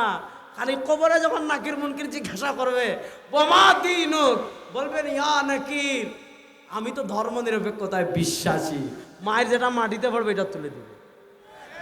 এজন্য কবরে কোনো ভণ্ডামি চলবে। এবার মুসলমানদেরকে এই চিন্তা কেমনে গিলাবে যে ধর্ম আলাদা, রাষ্ট্র আলাদা? এই রাষ্ট্র থেকে ইসলামকে মাইনাস করার ষড়যন্ত্র হিসাবে, বিচার ব্যবস্থা থেকে ইসলামকে মাইনাস করার ষড়যন্ত্র হিসাবে, সংবিধান থেকে ইসলামকে মাইনাস করার ষড়যন্ত্র হিসাবে খ্রিস্টানরা একটা মতবাদ আবিষ্কার করেছে, যেটার নাম হলো সেকুলারিজম, যেটার নাম হলো ধর্মনিরপেক্ষতা। ধর্মনিরপেক্ষতা যারা আবিষ্কার করেছে, প্রথমত খুব কড়া ডোজ দিছে মুসলমানদের। কি দিছে? যে ধর্মনিরপেক্ষতা মানি জীবনের সব জায়গা থেকে ধর্মের ছায়াকে মুছে দিতে হবে। আপনার ব্যক্তি জীবনে, আপনার পারিবারিক জীবনে, আপনার সামাজিক জীবনে, আপনার রাষ্ট্রীয় জীবনে, আপনার জীবনের কোথাও ধর্মের কোনো ছায়া থাকবে না। পরে দেখলো না, এটা মুসলমান খাবে না। কারণ মুসলমান যে এক মাসে ক্ষমতার জন্য ১৫০০ মানুষকে পাখির মতো গুলি করে হত্যা করে ফেলতে পারে। আমাদের সম্মানিত আপা, বলেন আমাদের সম্মানিত আপা, তিনি দেখছেন না মুসলমানদেরকে ধোঁকা দেওয়ার জন্য বলতেন কি, যে আমি ঘুম থেকে উঠে প্রথম জানামাজ তালাশ করি, আমি ফজরের পরে প্রথম কোরআন পড়ি। এগুলো বাংলাদেশে আপনারা শুনেন নাই? শুনেছেন। আবার দেখেছেন একজন বলতো, এই হুজুররা তোমরা কিসের ধর্ম শিখাইবা, আমি প্রতিদিন 80 রাকাত তাহাজ্জুদ করি। আরেকজনের সংসদে গিয়ে বলেছে, হুজুরদের থেকে কি ধর্ম শিখবেন, এরা তো ধর্ম ব্যবসায়ী, এরা বলে গান বাজনা হারাম। আমি 86টা বুখারী মুসলিম মিশকাত পড়েছি, গান বাজনা হালাল। এরকম ভণ্ডামি আমাদের দেশে ছিল কি ছিল না? আমাদের দেশের ধর্মের ছায়া সব জায়গা থেকে মুছে দিতে এটা তো মুসলমান মানবে না। কারণ খুনি সেও তাহাজ্জুদের গল্প শোনায়, টেন্ডারবাজ সেও তাহাজ্জুদের গল্প শোনায়, দর্শক সেও কোরআন তিলাওয়াতের গল্প শোনায়, ভারতের 5টা গোলাম মুদির দালাল এরা মুসলমানদেরকে ইমানের গল্প শোনায়। তো তারা দেখছে যদি মুসলমানদেরকে এইটা বলে জীবনের সব জায়গা থেকে ধর্মের ছায়া মুছে দিতে হবে, এটা মুসলমান গিলবে না, তাহলে কি করে ধর্মনিরপেক্ষকে আরেকটু সহজ করে, মানে আপনি মরবেন ঠিকই, বিষের পাওয়ার একটু কমাইছে, মানে দিন শেষে আপনার ইমান যাবে ডাইরেক্ট, তো মুসলমান বুঝে ফেলবে। এখন ইমানটা এমনভাবে যাবে, আপনি তাবলিগও করবেন কিন্তু ইমান নাই, আপনি নামাজ পড়বেন নিয়ে ইমান নাই, আপনি চরমনায় হালকায় জিকিরে যাবেন খবর নাই, আপনার ইমান নাই। কেমনে জানেন শুনেন, এবার মুসলমানদেরকে ওইটা শিখাইছে। ধর্ম এটা নিয়ে বাড়াবাড়ি করা যাবে না, ধর্ম এটা ব্যক্তি জীবনে পালনের জন্য। মুসলমানদেরকে শিখিয়েছে, খ্রিস্টানরা বলতো ধর্ম থাকবে গির্জায়, গির্জার বাইরে ধর্ম আসবে না। এজন্য খ্রিস্টান হতে হলে এত কিছু লাগে না। যখন ডিসেম্বর মাসের 26 তারিখ আসবে, আপনি ক্রিসমাস ডে পালন করবেন, বিশাল কেক কাটবেন, বড়দিন পালন করবেন, 3-4 দিন গান বাজনা করবেন, হই হুল্লোড় করবেন, বাস আপনি খ্রিস্টান। এর বাইরে আর কিচ্ছু নাই। তার ব্যক্তি জীবন কেমনে চলবে, তার ধর্ম ডিরেকশন দেনা, যেভাবে মন চায় চালা। তার সমাজ কেমনে চলবে, ধর্ম ডিরেকশন দেনা, যেভাবে মন চায় চালা। সে ব্যবসা কেমনে করবে, তার ধর্ম ডিরেকশন দেনা, যেভাবে মন চায় কর। সে বিয়ে শাদী কেমনে করবে, তার ধর্ম ডিরেকশন দেনা, যেভাবে মন চায় কর। সে ত্যায্য সম্পত্তি কেমনে বন্টন করবে, তার ধর্ম ডিরেকশন দেনা, যেভাবে মন চায় কর। সে রাজনীতি কেমনে করবে, তার ধর্ম ডিরেকশন দেনা, যেভাবে মন চায় কর। সে রাষ্ট্র কেমনে চালাবে, তার ধর্ম ডিরেকশন দেনা, যেভাবে মন চায় কর। যেমন খ্রিস্টানরা তাদের ধর্মকে গির্জাবন্দি করে ফেলেছে, হিন্দুরা তাদের ধর্মকে মন্দিরবন্দি করে ফেলেছে। এর বিপরীত আমাদের ইসলাম। আমি হাঁটবো কেমনে, ইসলামে আছে না নাই? জোরে বলেন। আমি হাঁটবো কেমনে, ইসলামে আছে না নাই? আমি খাবো কেমনে, ইসলামে আছে না নাই? আমি ঘুমাবো কেমনে, ইসলামে আছে না নাই? আমি বাথরুমে যাবো কেমনে, বের হবো কেমনে, ইসলামে আছে না নাই? আমি ব্যবসা করবো কেমনে, ইসলামে আছে না নাই? আমি রাজনীতি করবো কেমনে, এটা নাই? জোরে বলেন। আমি রাজনীতি করবো কেমনে, ইসলামে আছে না নাই? আমি রাষ্ট্র চালাবো কেমনে, ইসলামে আছে না নাই? আমি বিচার করবো কেমনে, ইসলামে আছে না নাই? এবার খ্রিস্টানদের মতো আমাদেরকে শিখিয়েছে ধর্ম নিরপেক্ষতা, মানে ধর্ম থাকবে মসজিদে, ধর্ম থাকবে মাদ্রাসায়, ধর্ম থাকবে মাজারে, ধর্ম থাকবে খানকায়, ধর্ম থাকবে ওয়াজ মাহফিলে, রাষ্ট্র পরিচালনায় আব্রাহাম লিঙ্কন, অর্থনীতিতে পুঁজিবাদ, বিচার ব্যবস্থায় ব্রিটিশ, শিক্ষা ব্যবস্থায় ব্রিটিশ। এটার নাম ধর্ম না তামাশা? জুড়ে বলে, এটার নাম ধর্ম না তামাশা? এজন্য দেখবেন আমাদের দেশে রাজনৈতিক নেতারা এসে বক্তব্য দিবে, আমরা যতদিন ক্ষমতায় থাকবো ওয়াজ মাহফিল কেউ বাধা দিতে পারবে না। ভালো কথা।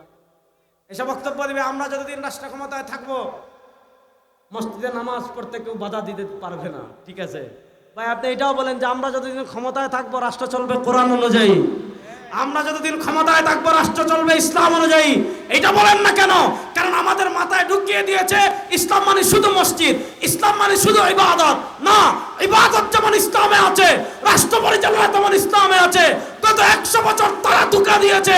এবার তোরা মাথার থেকে ঝেড়ে ফেলে প্রস্তুতি নেন। এই বাংলাদেশ আর গণতন্ত্র চলবে না, ধর্ম নিরপেক্ষতায় চলবে না। আল্লাহর কোরআনের বাংলাদেশ গড়ার জন্য প্রস্তুত আছেন না?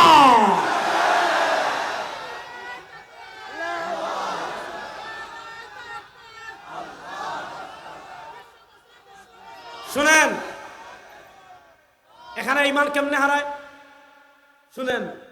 আমরা মনে করি ইমান এটা গরিবের বউ।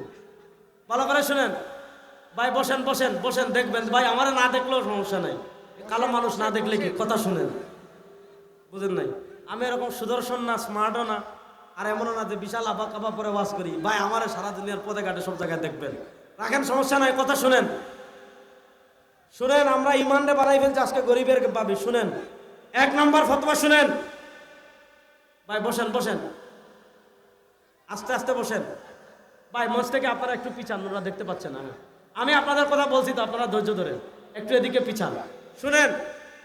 আমাদের জাতীয় মসজিদের খতিব মাওলানা মোহাম্মদ আব্দুল মালেক, নাম শুনছেন না? আল্লাহ তাকে সুস্থতার সাথে দীর্ঘ নেক হায়াত দান করেন। তার উস্তাদ হলেন শেখ আব্দুল ফাত্তাহ আবু গুদ্দা রাহিমাহুল্লাহ, 1417 হিজরিতে ইন্তেকাল করেছেন।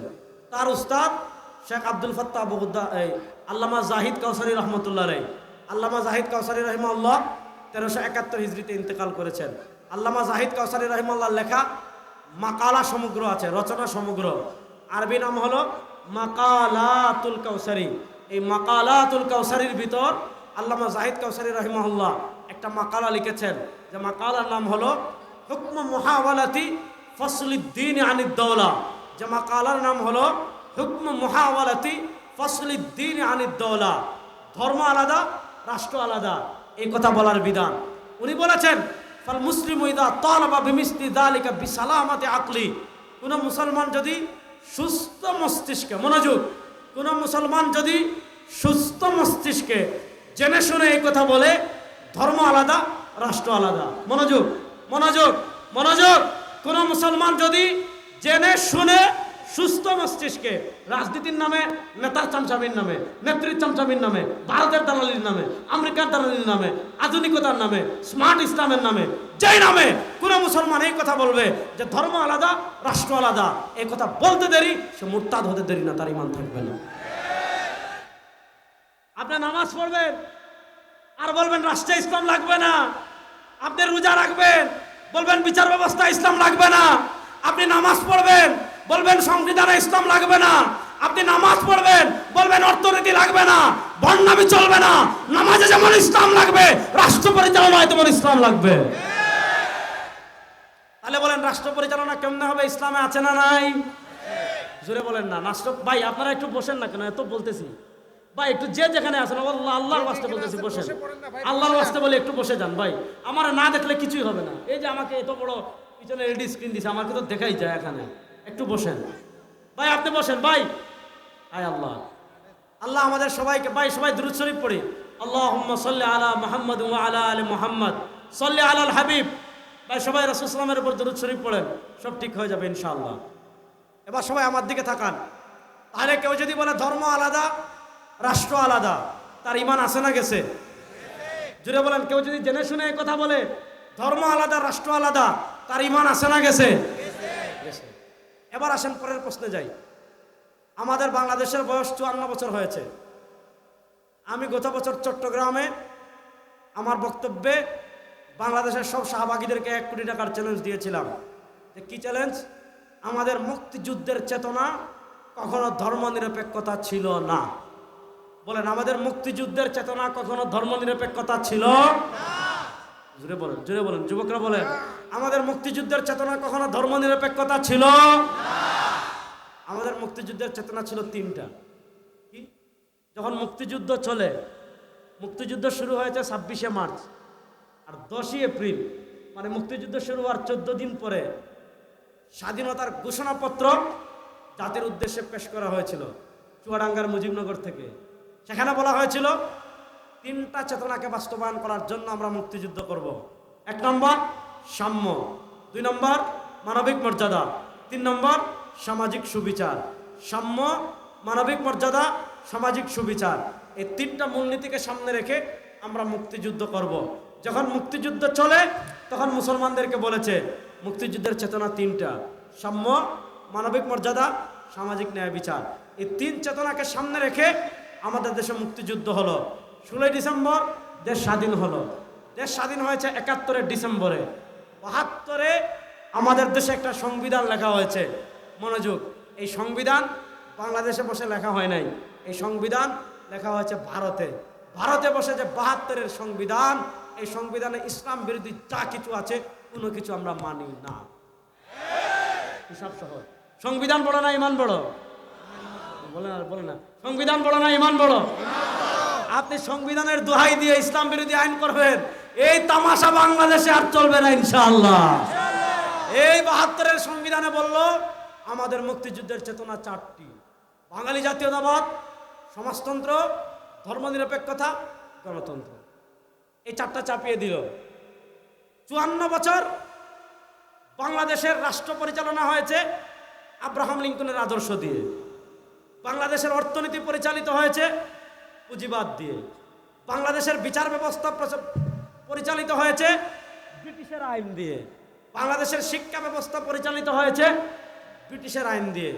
এবার এক নাম্বার বুঝেন, আমাদের দেশের রাষ্ট্র পরিচালিত হয় আব্রাহাম লিঙ্কনের আদর্শ দ্বারা। মনোযোগ, আমাদের দেশের রাষ্ট্র পরিচালিত হয় আব্রাহাম লিঙ্কনের আদর্শ দ্বারা। এবার একদিকে আব্রাহাম লিঙ্কনের আদর্শ, এবার বলেন রাষ্ট্র পরিচালনার জন্য ইসলামের আদর্শ আছে না নাই? আপনারা কি ক্লান্ত হয়ে গেছেন? ক্লান্ত হয়ে গেলে আমি ছুটি নিব, একটু ধৈর্য ধরেন। বলেন, একটা হলো আব্রাহাম লিঙ্কন বলে রাষ্ট্র চলবে এইভাবে, তার থিমেই। আব্রাহাম লিঙ্কন তার থিম দিয়েছে, সেটা ভালো মন্দ আমি পরে যাব, কিন্তু আগে বলেন রাষ্ট্র পরিচালনার জন্য ইসলামের থিম আছে না নাই? বলেন ইসলামের থিম আছে না নাই? কিন্তু আমাদের দেশ ইসলামের থিম অনুযায়ী চলে না আব্রাহাম লিঙ্কনের আদর্শ অনুযায়ী চলে? এখন ইমান মানুষ কেমনে হারায়? আমাদের দেশে ইসলাম অনুযায়ী চলে না। আমরা চেষ্টা করব ইসলাম অনুযায়ী রাষ্ট্র পরিচালনা করার। আমরা চেষ্টা করব রাষ্ট্র ক্ষমতা ইসলামকে নেওয়া। ইনশাআল্লাহ পায় না, দেখছেন এভাবে হাত এভাবে মুষ্টিবদ্ধ করে বলেন ইনশাআল্লাহ। আব্রাহাম লিঙ্কনের আদর্শ 54 বছর বাংলাদেশ দেখেছেন। আব্রাহাম লিঙ্কনের আদর্শ পাস না ফেল? আর আসতে বলেন, আব্রাহাম লিঙ্কনের আদর্শ পাস না ফেল? আব্রাহাম লিঙ্কনের আদর্শ দিয়ে বাংলাদেশের সাম্য প্রতিষ্ঠা করা গিয়েছে? আব্রাহাম লিঙ্কনের আদর্শ দিয়ে বাংলাদেশে ন্যায় বিচার প্রতিষ্ঠা করা গিয়েছে? আব্রাহাম লিঙ্কনের আদর্শ দিয়ে বাংলাদেশের দুর্নীতি বন্ধ করা গিয়েছে? আব্রাহাম লিঙ্কনের আদর্শ দিয়ে বাংলাদেশের চুরি বন্ধ করা গিয়েছে? যে আব্রাহাম লিঙ্কনের আদর্শ 54 বছর বাংলাদেশে ব্যর্থ হয়েছে। যুবকরা প্রস্তুতি নেন, সময় এসেছে আব্রাহাম লিঙ্কনের আদর্শকে বঙ্গোপসাগরে নিক্ষেপ করে আল্লাহর কোরআনের আদর্শ বাংলাদেশে প্রতিষ্ঠা করার জন্য, কোরআনের রাত বাংলাদেশে প্রতিষ্ঠা করার জন্য তোমরা যুবকরা প্রস্তুত আছো না?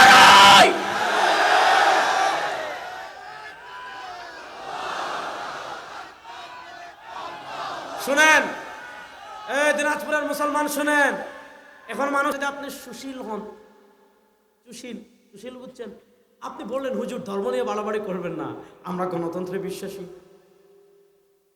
এখন আপনি যদি মনে করেন ইসলামের থেকে গণতন্ত্র আপডেট, আপনি যদি মনে করেন ইসলামের থেকে গণতন্ত্র বেশি কার্যকর, আপনি যদি মনে করেন ইসলামের থেকে গণতন্ত্রে মানুষ শান্তি বেশি পাবে, ন্যায় বিচার বেশি পাবে, রব্বে কাবার কসম করে বলি, আপনি যদি ইসলাম থেকে গণতন্ত্রকে বেশি কার্যকর বলেন, সারা রাত তাহাজ্জুদ পড়লো আপনি কাফের। সারা রাত তাহাজ্জুদ পড়লো আপনার ঈমান নাই। একদিকে গণতন্ত্র আব্রাহাম লিঙ্কন, আর একদিকে আমার আল্লাহ এবং তার রাসূলের আদর্শ। গণতন্ত্র বাংলাদেশে ফেল হয়েছে, ফেল। এবার ইসলামকে প্রতিষ্ঠা করার জন্য যুবকরা রেডি আছে তো ইনশাআল্লাহ? বিপ্লবের ঢেউ পুরো পৃথিবীতে গর্জে উঠছে, আপনারা দেখতে পাচ্ছেন। বাংলাদেশের জুলাই আগস্টে বিপ্লব অর্ধেক হয়েছে, ভারতের আধিপত্যবাদকে পরাজিত করেছি। সামনে আরেকটা বিপ্লব হবে, ইসলামের বাংলাদেশ গড়ার বিপ্লব, কোরআনের বাংলাদেশ বিপ্লব গড়ার বিপ্লব, আমার নবীর আদর্শ বাস্তবায়নের বিপ্লব ইনশাআল্লাহ। সেই বিপ্লবে রক্ত ঝরার প্রয়োজন হলে প্রস্তুত আছে তো যুবকরা? আল্লাহ সবাইকে কবুল করে, সবাই বলেন আমিন। এবার বলেন রাষ্ট্র কেমনে চলবে? ইসলামে আছে না নাই? এবার আসেন, আমাদের বাংলাদেশ রাষ্ট্রের সবচেয়ে বড় সমস্যা কি জানেন? আপনি দেখেন চীনে 1978 সালে দুর্ভিক্ষ হয়েছে। এই যুবকরা এই ওয়াজটা আপনাদেরকে করছি, শুনেন। আপনি চ্যাট জিপিটিতে জিজ্ঞেস করলেই পাবেন, আপনি এআই কে জিজ্ঞেস করলেই পাবেন। আমাদের স্বাধীনতার কয়েক বছর পরে দেখবেন ইনে দুর্ভিক্ষ হয়েছিল চীনে। খাবার পায় নাই, পোশাক পায় নাই, সারা দুনিয়া থেকে এরা ভিক্ষা করে নিয়েছে। আজকে সেই চীন কোথায় আর আমরা কোথায়? আজকে সেই চীন পৃথিবীর সুপার পাওয়ার। মালয়েশিয়া স্বাধীন হয়েছে আমাদের পরে। আজকে বাংলাদেশ থেকে হাজার হাজার যুবক মালয়েশিয়ায় যায়। আমাদের দেশে যারা সরকারে যায় তারা কখন বলে আমাদের দেশ সিঙ্গাপুর হয়ে গেছে, কেউ বলে আমেরিকা হয়ে গেছে। দেখেন কি একটা তামাশা, আপনি সিঙ্গাপুর বানানোর স্বপ্ন বললে দেখবেন কেউ কিছু কয় না, ঠিক আছে বানান সিঙ্গাপুর। মালয়েশিয়ার কথা বললে কেউ কিছু বলে না। আমেরিকার কথা বললে যে আমার দেশকে আমেরিকা বানাবো, কেউ কিছু বলবে না। আমার দেশকে ইংল্যান্ড বানাবো, কেউ কিছু বলবে না। কিন্তু যখনই বলবেন দেশকে আফগানিস্তান বানাবো, বুঝেন নাই কথা? যখনই বলবেন দেশকে কি বানাবো, তখন একদলের অ্যালার্জি তৈরি হয় কি হয় না? তো প্রশ্ন হলে কিরে ভাই, মালয়েশিয়া বানানোর কথা বললে তোর চেতনায় কোনো সমস্যা নাই, সিঙ্গাপুর বানানোর কথা বললে তোর চেতনায় কোনো সমস্যা নাই, হ্যাঁ, আমেরিকা বানানোর কথা বললে তোর চেতনায় কোনো সমস্যা নাই, ইংল্যান্ড বানানোর কথা বললে তোর চেতনায় কোনো সমস্যা নাই, আফগানিস্তান বানানোর কথা বললেই তোর চেতনায় কেন লাগে? আসলে সমস্যা হইল ইসলামের বিজয় তারা পৃথিবীর কোনো ভূখণ্ডে দেখতে চায় না। আমাদের দেশের সবচেয়ে বড় সমস্যা কি? দুর্নীতি। আপনি পৃথিবীতে এমন কোনো নজির নাই যে ব্যাংক ডাকাতি করে ফেলছে। ব্যাংক, একজন মানুষ 57,000 কোটি টাকা যেই রাষ্ট্র থেকে চুরি করতে পারে। একজনে জিজ্ঞাসা, আল্লাহ আছেন তার দলিল কি? জিজ্ঞাসা একজনে যে আল্লাহ আছেন তার দলিল কি? বলছে আল্লাহ আছেন তার সবচেয়ে বড় দলিল বাংলাদেশ। কথা বুঝছেন? জিজ্ঞাসা করছে আল্লাহ আছে তার দলিল কি? বলছে আল্লাহ আছে সবচেয়ে বড় দলিল বাংলাদেশ। বেচারা বেবাচেকা খেয়ে গেছে যে আল্লাহ আছে তার দলিল বাংলাদেশ। বা এত দুর্নীতির পর, এত চুরির পর, এত খেয়ানতের পর, এত টাকা পাচারের পর, ব্যাংক ডাকাতির পর, শেয়ার বাজার ডাকাতির পর, উন্নয়ন নামে রডের বদলে বাঁশ দেওয়ার পর, গম চুরির পর, চাল চুরির পর, রাষ্ট্রের সব কিছু চেটে পুটে খাবার পরও এই রাষ্ট্র যে ধ্বংস হচ্ছে না, বোঝা গেল আল্লাহ একজন আছেন। যদি আল্লাহ না থাকতেন বাংলাদেশ কবে ধ্বংস হয়ে যেত। কথা ভালো করে বুঝেন। এই বাংলাদেশে এত নিয়ম কেন? বাংলাদেশে এত দুর্নীতি কেন? বাংলাদেশে এত চুরি কেন? বাংলাদেশে এত ধর্ষণ কেন? আপনি দেখেন বাংলাদেশে অপরাধের যে বিচার ব্যবস্থা আছে, এই পয়েন্টটা খুব ভালো করে বুঝবেন। চুরি করলে এই শাস্তি, ডাকাতি করলে এই শাস্তি, টাকা পাচার করলে এই শাস্তি, দুর্নীতি করলে এই শাস্তি, রাষ্ট্রের টাকা পাচার করলে এই শাস্তি। এই যে শাস্তির যে কাঠামো, এটা ইসলামের না ব্রিটিশের? ইসলামের কয় শুনছেন? ব্রিটিশের। কার? বাংলাদেশ রাষ্ট্র যে কাঠামো অনুযায়ী চলে, চুরি করলে এই শাস্তি দিব, ডাকাতি করলে এই শাস্তি দিব, ধর্ষণ করলে এই শাস্তি দিব, টাকা পাচার করলে এই শাস্তি দিব, ক্ষমতার অপব্যবহার করলে এই শাস্তি দিব, মানুষ খুন করলে এই শাস্তি দিব, ইপ্রিজিং করলে এই শাস্তি দিব, মদ খেলে এই শাস্তি দিব। এই যে শাস্তির যে কাঠামো, এটা কি ইসলামের না ব্রিটিশের? বাংলাদেশ রাষ্ট্র চলে কার আইনে? ব্রিটিশের আইনে। বলেন বাংলাদেশ রাষ্ট্র চলে কার আইনে? ব্রিটিশ। বাংলাদেশের বিচার ব্যবস্থা কার আইনে? ব্রিটিশের আইনে। এবার পয়েন্ট বুঝেন। একটা হলো ব্রিটিশের বিচার ব্যবস্থা, এর বিপরীত ইসলামের বিচার ব্যবস্থা আছে না নাই? সবাই বলেন ইসলামের বিচার ব্যবস্থা আছে না নাই? ইসলাম অপরাধ নিয়ন্ত্রণের জন্য 3 প্রকারের শাস্তি দিয়েছে। ব্রিটিশ বলে অপরাধ 2 প্রকার, শাস্তি 2 প্রকার, এটা দেওয়ানি, এটা ফৌজদারি। আর ইসলাম বলে, আমার সাথে বলেন, হুদুদ। বলেন না হুদুদ। সবাই বলেন হুদুদ, কিসাস, তাজিরাত। শুধু তো স্টেজের মানুষই বলতেছেন, ওখান থেকে তো বুঝাই যাচ্ছে না আপনারা বলছেন। আমার সাথে বলেন হুদুদ, কিসাস, তাজিরাত। আবার বলেন হুদুদ, কিসাস, তাজিরাত। আপনারা বলেন যেই ব্রিটিশের ওহির ইলম নেই, মদ খায়, গাঞ্জা খায়, শুয়োর খায়, হ্যাঁ, বান্দরের গোশত খায়, গরুর পেশাব খায়, এরা যে আইন তৈরি করবে, এটা মানুষের জন্য বেশি কল্যাণকর না আল্লাহ দিয়েছেন সেটা বেশি কল্যাণকর? মানুষের কোনটা অপরাধ নিয়ন্ত্রণ করবে? যারা মদ আর নারী নিয়ে রাত্রে পড়ে থাকে, দিনের পর দিন যায় গোসল করে না, শরীর থেকে কুত্তার গন্ধ আসে, এরকম বিখাউস গন্ধ, গোসল না করার কারণে। সপ্তাহ যায় দাঁত ব্রাশ করে না, মিসওয়াকও করে না, কথা বললে মনে হয় যে মুখ থেকে পায়খানার গন্ধ আসতেছে। এরা যে আইন করবে, এটা অপরাধ বেশি নিয়ন্ত্রণ করবে না আল্লাহর বিধান বেশি নিয়ন্ত্রণ করবে? দেখেন এখানে মানুষ ইমান হারায় কেমনে। আমাদের দেশের হাইকোর্ট বলেন, আমাদের দেশের সুপ্রিম কোর্ট বলেন, মনোযোগ যুবকরা, আগে বলেছি রাজনীতি থেকে ইমান বড়, নেতার থেকে ইমান বড়, নেত্রী থেকে ইমান বড়। আমাদের দেশের যে বিচার কাঠামো, এটা ব্রিটিশের দেওয়া। ইসলামে বিচার কাঠামো নাই। আমরা ইসলামে বিচার ব্যবস্থা বাস্তবায়নের চেষ্টা করব যতদিন প্রাণ থাকবে শরীরে, ইনশাআল্লাহ। কিন্তু আপনি যদি বলেন ইসলামের বিচার ব্যবস্থা থেকে ব্রিটিশেরটা আপডেট, ইসলামের বিচার ব্যবস্থা থেকে ব্রিটিশের বিচার ব্যবস্থা অপরাধ নিয়ন্ত্রণের জন্য বেশি কার্যকর, অথবা মনে করেন ইসলাম এটা মধ্যযুগে ছিল, যে যুগে ইন্টারনেট ছিল না, ফেসবুক ছিল না, গুগল ছিল না, ইউটিউব ছিল না, বিমান ছিল না, কিছুই ছিল না, ওই যুগের জন্য এটা কার্যকর ছিল। এখন মানুষ অনেক আপডেট হয়ে গিয়েছে, এখন আর এটা কার্যকর না। একথা বলতে দেরি, আপনি মুরতাদ বেঈমান হতে দেরি না। এবার বলেন ইসলামে দণ্ডবিধি আছে না নাই? এবার আমাদের দেশের দণ্ডবিধি ইসলামের না ব্রিটিশের? জুড়ে বলেন না, আমাদের দেশের দণ্ডবিধি ইসলামের না ব্রিটিশের? এবার আসেন আমি একটা একটা করে ব্রিটিশের আইনের ব্যর্থতা দেখাই। শুনেন, এই যে 54 বছর আমাদের রাষ্ট্রের হাজার হাজার কোটি টাকা এই ব্রিটিশ প্রবর্তিত বিচার ব্যবস্থার পিছনে খরচ হলো। আপনি একটা চিন্তা করেন, অপরাধ নিয়ন্ত্রণের জন্য বাংলাদেশে কত লক্ষ পুলিশ আছে, তাদের বেতন কত? কতটা কোর্ট আছে, তাদের কোর্টের পিছনে রাষ্ট্রের খরচ কত? কত র্যাব বাহিনী আছে, তাদের পিছনে রাষ্ট্রের খরচ কত? কারাগার আছে, এটার পিছনে রাষ্ট্রের খরচ কত? এই যে হাজার হাজার কোটি কোটি টাকা রাষ্ট্র প্রতি বছর খরচ করছে, আপনারা বলেন এই 54 বছরে ব্রিটিশ প্রবর্তিত আইন দিয়ে চুরি বন্ধ করা গিয়েছে? আরে ভাই, আমরা যদি কেউ জুতা চুরি করে, মনে করেন এখানে আমি আসছি, আমার জুতা একজনে চুরি করে ফেলছে, আপনারা যদি ধরে ফেলেন ওই ব্যক্তি আবরার সাহেবের জুতা চুরি করছে, তার কি অবস্থা হবে চিন্তা করেন। এখানে মৌলানা মাহমুদুল হক সাহেব আসবেন, ধরেন কেউ তার মোবাইলটা চুরি করে ফেলছে, আপনি ধরে ফেলছেন যে এই ব্যক্তি মাহমুদুল হক সাহেবের মোবাইল চুরি করেছে, আপনি তার অবস্থা কি করবেন? দেখেন, মোবাইল চুররে আমরা পিটাই, জুতা চুররে আমরা পিটাই, পকেট মাররে আমরা পিটাই, জুতা চুররে চুরি মনে করি, পকেট চুরিরে চুরি মনে করি, মোবাইল চুররে চুরি মনে করি। কিন্তু যারা রাষ্ট্র ক্ষমতায় বসে এক ক্লিকে হাজার কোটি টাকা বিদেশে চুরি করে নিয়ে যায়, ওই চোরদের হাতে আমরা রাষ্ট্রের ক্ষমতা অর্পণ করি, আমরা চুরি মনে করি না। শুনেন, এবার ব্রিটিশের আইন আর ইসলামের আইনের পর তুলনামূলক পর্যালোচনা করি। শুনেন, ব্রিটিশের আইনে 54 বছর বিচার করেছেন, আপনি চুরি বন্ধ করতে পারেন নাই। 54 বছর যে ব্রিটিশের আইন দিয়ে চুরি বন্ধ করতে পারেন নাই, আগামীর বাংলাদেশের রাষ্ট্র ক্ষমতায় যারা যাবেন, আরো যদি 54,000 বছর বাংলাদেশে থাকেন, 54 বছরে পারেন নাই, 54,000 বছরে ব্রিটিশের আইন দিয়ে বাংলাদেশে চুরি বন্ধ করতে পারবেন না। এবার বাংলাদেশের চুরি বন্ধ হোক, আপনারা চান কি চান না? কারা কারা চান দেখে হাত তুলেন তো। বাংলাদেশের চুরি বন্ধ হোক, আপনারা চান কি চান না?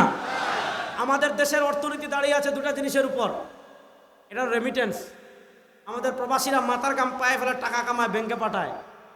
আর আরেকটা কি, আমাদের এই যে কারখানা, মিল কারখানা, শিল্প বাণিজ্য, দেশে পোশাক তৈরি হয়, বিভিন্ন পণ্য বিদেশে উৎপাদন করে, এই শিল্প আর রেমিটেন্স, এটার উপর আমাদের রাষ্ট্রের অর্থনীতি দাঁড়িয়ে আছে। আমাদের প্রবাসীরা মাথার গাম পায়ে ফেলে টাকা কামায় দেশে পাঠায়, আমাদের শ্রমিক ভাইরা মাথার গাম পায়ে ফেলে রাষ্ট্রকে রেমিটেন্স দেয়, আর চুরের বাচ্চা চুরেরা ক্ষমতায় বসে এক ক্লিকে হাজার কোটি টাকা বিদেশে চুরি করে নিয়ে যায়। এই ব্রিটিশের আইন দিয়ে 54 বছরে পারেন নাই। এবার আপনারা চুরি বন্ধ করতে হলে আমাদের কাছে আসেন। আমাদের কাছে আসা লাগবে না, আল্লাহর কোরআনের কাছে যান। আল্লাহর কোরআনের কাছে যান। আল্লাহর কোরআন চুরের যে সমাধান দিয়েছে, মাত্র 3 মাসের জন্য, বেশি না। 51 বছর লাগবে না, 54 বছর লাগবে না, 100 বছর লাগবে না, মাত্র 3 মাসের জন্য কোরআনের বিচার ব্যবস্থা বাস্তবায়ন করেন, বাংলাদেশের চুরি বন্ধ হয়ে যাবে। কেমনে বন্ধ হবে শুনেন।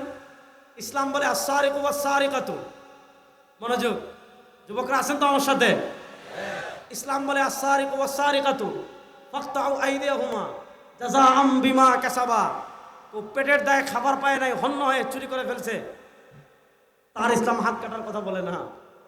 আপনি রাষ্ট্রের ক্ষমতা পেয়ে তসররুফ করে রেমিটেন্স চুরি করে নিয়ে যাবেন, রিজার্ভ চুরি করে দিয়ে যাবেন, রাষ্ট্র আপনাকে বাজেট দিয়েছে রাস্তা করেন, আপনি রড না দিয়ে বাঁশ দিয়ে টাকা চুরি করে নিয়ে যাবেন। রাষ্ট্র চাল দিয়েছে, চাল বিতরণ না করে টাকা নিয়ে যাবেন। গম দিয়েছে, গম না দিয়ে টাকা চুরি করে যাবেন। শ্রমিকদের বেতন মেরে টাকা চুরি করে বড় লোক হবেন। ইসলাম বলেন নট এলাও, রাস্তা বন্ধ। এভাবে করবেন। ইসলাম বলে সুরাজি উদ্যানে নেন, সারা জাতিকে খবর দেন, সব টেলিভিশনকে খবর দেন, লাইভ দেখান, বিসমিল্লাহির রহমানির রহিম বলে 2 হাত কবজি পর্যন্ত কেটে ফেলে দেন। আপনি 3 মাসের জন্য এই আইন করেন, দেখেন ইসলাম চুরির কি সুন্দর শাস্তি দিছে। হাত কবজি পর্যন্ত কেটে ফেলাই দেন। এটা বলে নাই যে আপনি তার লাঠি দিয়ে পিটান। কি পিটাইবেন ভাই? আপনার সিঙ্গাপুর গিয়ে চিকিৎসা করে সুস্থ হয়ে যাবে। জেলে দিবেন। বাংলাদেশের জেলখানার যে অবস্থা, টাকা থাকলে ওখানে বাঘের দুধও পাওয়া যায়, ঠিক না বেঠিক? এখন আপনি চুরি নিয়ন্ত্রণ করবেন কেমনে? ইসলামী আইনে আসেন, 3 মাসের জন্য ঘোষণা দেন, আগামী 3 মাসে কেউ চুরি করলে সুরাদি উদ্যানে নিয়ে হাত কেটে ফেলবো। দেখেন ইসলাম চুরির শাস্তি দিছে, হাত কবজি পর্যন্ত কেটে ফেলে দেন। এখন আপনি নেতা হয়ে, জননেতা হয়ে, জনতার সেবক হয়ে, ফুলের মতো চরিত্রের অধিকারী হয়ে টাকা চুরি করবেন। কর্মীদের কাছে আসবেন দিনাজপুর অথবা সিলেট, কর্মীরা হাজার হাজার মোটরসাইকেল নিয়ে নেতা মহোদয়কে কি রিসিভ করতে গিয়েছে। ওমা, নেতা মহোদয় তো মাথা বের করেন, মাগার হাত তো আর বের করেন না। মাগার কি করেন না, হাত বের করেন না। অনেক কষ্টের পর জনতাকে অভিনন্দন জানার জন্য নেতা হাত বের করছেন। যখনই জনতা দেখবে নেতাজির দিকে হাত দুইটা কাটা, তখন বুঝবে এটা নেতা না, এটা কি বল না, তখন বুঝবে এটা নেতা না, এটা কি। আপনি এমপি হয়ে এলাকায় আসবেন, মন্ত্রী হয়ে এলাকায় আসবেন, প্রধানমন্ত্রী হয়ে এলাকায় আসবেন, মানুষ যখন দেখবে কি রে এমপি সাহেবের দিকে হাত তো নাই, তখন বুঝবে এটা এমপি না, এটা কি চোর। আপনি পীর হয়ে চুরি করবেন, মুরিদ আসবে আপনার দরবারে খাসি নিয়ে, মুরিদ আসবে ছাগল নিয়ে, মুরিদ আসবে গরু নিয়ে, আইসা বলবে বাবা আপনাকে ছাগল দিয়েছি, আজকে যদি আপনি মাথায় হাত বুলিয়ে দোয়া না করেন আমি আপনার দরবার থেকে যাবো না। কিন্তু পীর সাহেব তার হাত বের করে না। মুরিদও তোমার নাসড় বান্দা, বলে বাবা খাজা বাবা আপনি যতক্ষণ পর্যন্ত হাত দিয়ে মাথায় আশীর্বাদ না দিবেন আমি আপনার পায়ে পড়ে যাব, আমি যাব না। পীর সাহেব তো হাত বেরই করে না। অনেকক্ষণ পরে পীর সাহেব বাধ্য হয়ে যখন হাত বের করছে, মুরিদ দেখে কি রে পীর সাহেবের তো দেখে হাত নাই, তখন বুঝবে এটা পীর না, এটা কি। এই জন্য বলেন এটা পীর না, এটা কি। অর্থাৎ আপনি কবরে যাবেন কিন্তু আপনার চুর পরিচয় মুছতে পারবেন না। আপনি কবরে যাবেন, আপনার সন্তানকে মানুষ বলবে তোর বাপ চুরির কারণে হাত কাটা গিয়েছিল, তুই চুরের বাচ্চা, আপনার বংশ আর পৃথিবীতে দাঁড়াতে পারবে না। ইসলাম চুরির এমন শাস্তি দিয়েছে, 54 বছরে সাতার মাতার ব্রিটিশের আইন দেখেছেন, সাতার মাতার ব্রিটিশের বিচার ব্যবস্থা দেখেছেন, 54 বছর ব্রিটিশের আইন ব্যর্থ হয়েছে, চুরি বন্ধ করতে পারে নাই। রব্বে কাবার কসম করে বলি মাত্র 3 মাসের জন্য ইসলামের বিচার ব্যবস্থা প্রতিষ্ঠা করেন, সব চুরি দুর্নীতি বাংলাদেশে বন্ধ হয়ে যাবে। ইসলামের বিচার ব্যবস্থা দেখার জন্য যুবকরা প্রস্তুত আছে? আর কিভাবে বুঝাইলে আপনারা বুঝবেন বলেন? বা এটা বলে লাভ নাই। শুনেন শুনেন আমার কথা শুনেন। আমরা ওয়াদ এসে স্লোগান দেয় ইসলামের শত্রুরা হুঁশিয়ার সাবধান। তারা তো ভাই সাবধান, এর কি করবে? আপনি ঘরে বসে আছেন, ডাকাইতে আপনার ঘরে ঢুকে স্বর্ণ নিছে, রূপা নিছে, টাকা নিছে, সব শেষে আর কিছু পাচ্ছে না, দেখলো পাতিলের ভিতর গোশত রান্না করা, ভাত খেয়ে গেছে। আপনি খাটে বসে বলতেছেন টাকাত সাবধান, টাকাত সাবধান। সে কিন্তু টাকাও নিছে, পয়সাও নিছে, আর কিছু পাচ্ছে না। ফ্রিজ খুলে দেখছে কাঁচা গোশত আছে, এটাও নিয়ে গেছে। ভাই তারা আপনার রাষ্ট্র ক্ষমতা থেকে ইসলামকে সরাইয়া গণতন্ত্র দিছে, আপনার বিচার ব্যবস্থা থেকে ইসলামকে সরিয়ে ব্রিটিশের আইন দিয়েছে, আপনার অর্থনীতি থেকে ইসলামকে সরিয়ে পুঁজিবাদ দিছে, সবই তো তাদের। আর আমরা স্লোগান দিচ্ছি ইসলামের শত্রুরা হুঁশিয়ার সাবধান। তাদের আগে হুঁশিয়ার হতে হবে আমাদের, ঠিক না বেটি? আসেন আমি ইসলামের বিচার ব্যবস্থার কার্যকারিতা আরেকটা দেখাই। আমাদের দেশে খুন আছে না নাই? সব তো আল্লাহর দেশ আমাদের দেশে, ঠিক না? খুন আছে না নাই? আজকে যখন এখানে আমি আসি একটা ঘটনা দেখলাম, পুরান ঢাকায় একজনের মানে খণ্ডিত দেহ, টুকরা টুকরা দেহ মানে ড্রেনের ভিতর পাওয়া গিয়েছে, ড্রেনের ভিতরে। আমাদের দেশে দেখবেন পানির থেকে খুনের দাম, মানুষের জীবন সস্তা।